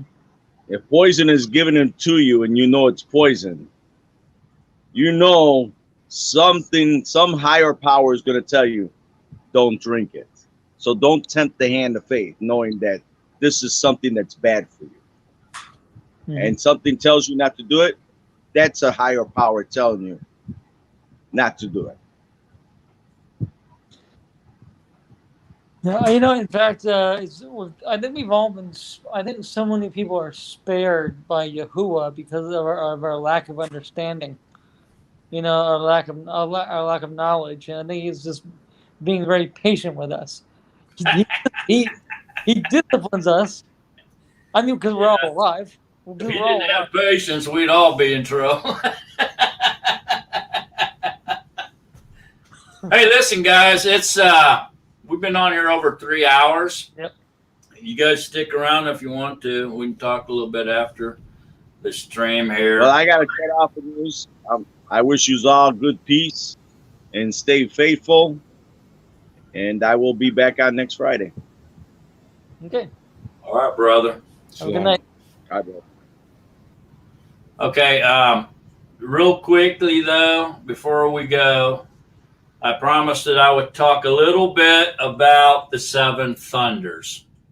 So very quickly, let me touch on them 7 thunders, and I got to get off of here. Okay. The 7 thunders we find in Revelations, and they come right after the little book. Okay, so we have, we go into the trumpets, and right before the 7th trumpet sounds, all of a sudden, when he cried out, 7 thunders spoke their sounds.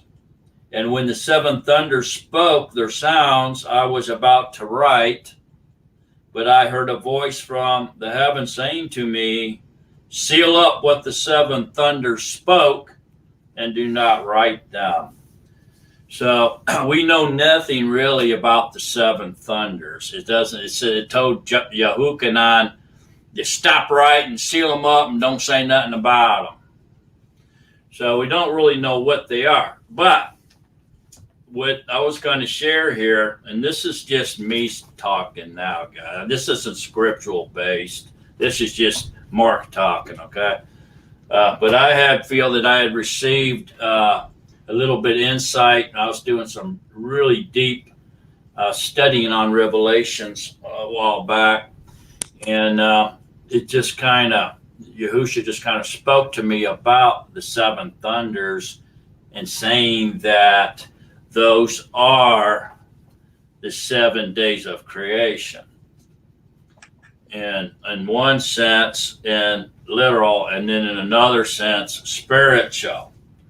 And what I mean by that, and I'm pretty confident that I got this spiritual insight from Yahusha on this, that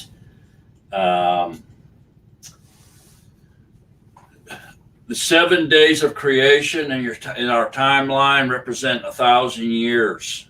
The sixth day, or the end of the 6,000 years, the end of man's allotted time period, or men's reign, in which the devil comes down and interferes in from day one, right, with Adam and Kua, and he just interferes all the way through our 6,000 years of reign after we fall, because we caused the fall, actually, or influenced it, he beguiled or whatever, and then so he torments us and pokes at us the whole time. And then on the seventh day, the rest day, Yom Shabbat, which it is now, is the millennium reign, where Yahusha reigns and shows us how it would have been if we wouldn't have listened to the lies of the devil.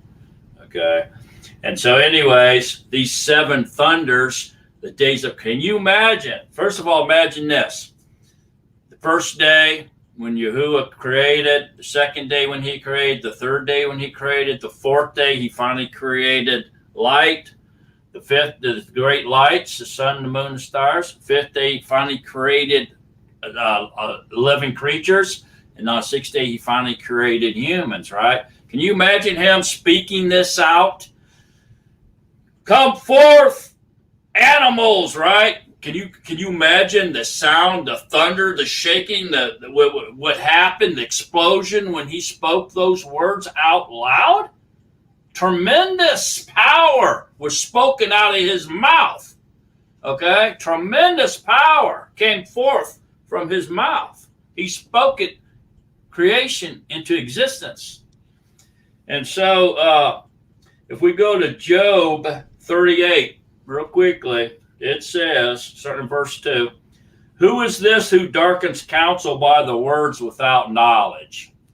Now gird you up your loins like a man, and I ask you, and you answer me. Where were you when I laid the foundations of the earth? Declare it if you have understanding. Who set its measurements if you know? Or who has stretched the line upon it? Upon what were its foundations sunk? Or who laid its cornerstone? And when the morning stars sang together, meaning the messengers that were created before us, and all the sons of Elohim shouted for joy. So what's this saying? The Malachim that was created before us watched as Yahuwah created the Shemayim and the Euphrates and everything in them, and they were singing and cheering as he did so. So when his voice thundered out for something to be created, they were like, woo! Wow! Did you see that star come about? They were going nuts, right? That's what it says they were doing. They were watching him create. Okay, so what's the seven thunders about? At the end of the millennium reign, when Satan's released, then he's captured in his army and they're thrown in the lake of fire and sin's destroyed. Guess what Yahuwah's going to do? There's going to be a new heaven and a new earth and new bodies. He's going to recreate. He's going to renew his creation and bring it back to the way it was supposed to be, bring all his universal laws of love back into sync, and we're gonna be the ones that are delivered and get immortality are gonna sit in there. We're gonna be watching him do it. And he's going to do it in 7 days. Those are the 7 thunders, and we're going to see it, and we're going to be shouting and clapping. Woo! Why'd you see him do that? Just like the Malachim did in the first creation. And then he's going to get to that 7th thunder, the 7th day, and where he's going to rest, and we're going to go rest with him. And that's why Yom Shabbat is everlasting. It's an everlasting command. It's going to go off into eternity. And we're going to still be resting on Yom Shabbat, on the 7th thunder. You got it, guys. That's what I received. Okay, so been on here long enough. Don't miss next week, please. It's going to be extremely powerful, extremely potent, extremely important for the Nazarene to know that Yahuwah is one, and to know the dual nature of Yahushua HaMashiach. You have to know it. Be there or be square. Remember to stay in love with Yahushua HaMashiach. So long, beloved of Yahuwah. So long, Nazarene. So long, everybody. Good night.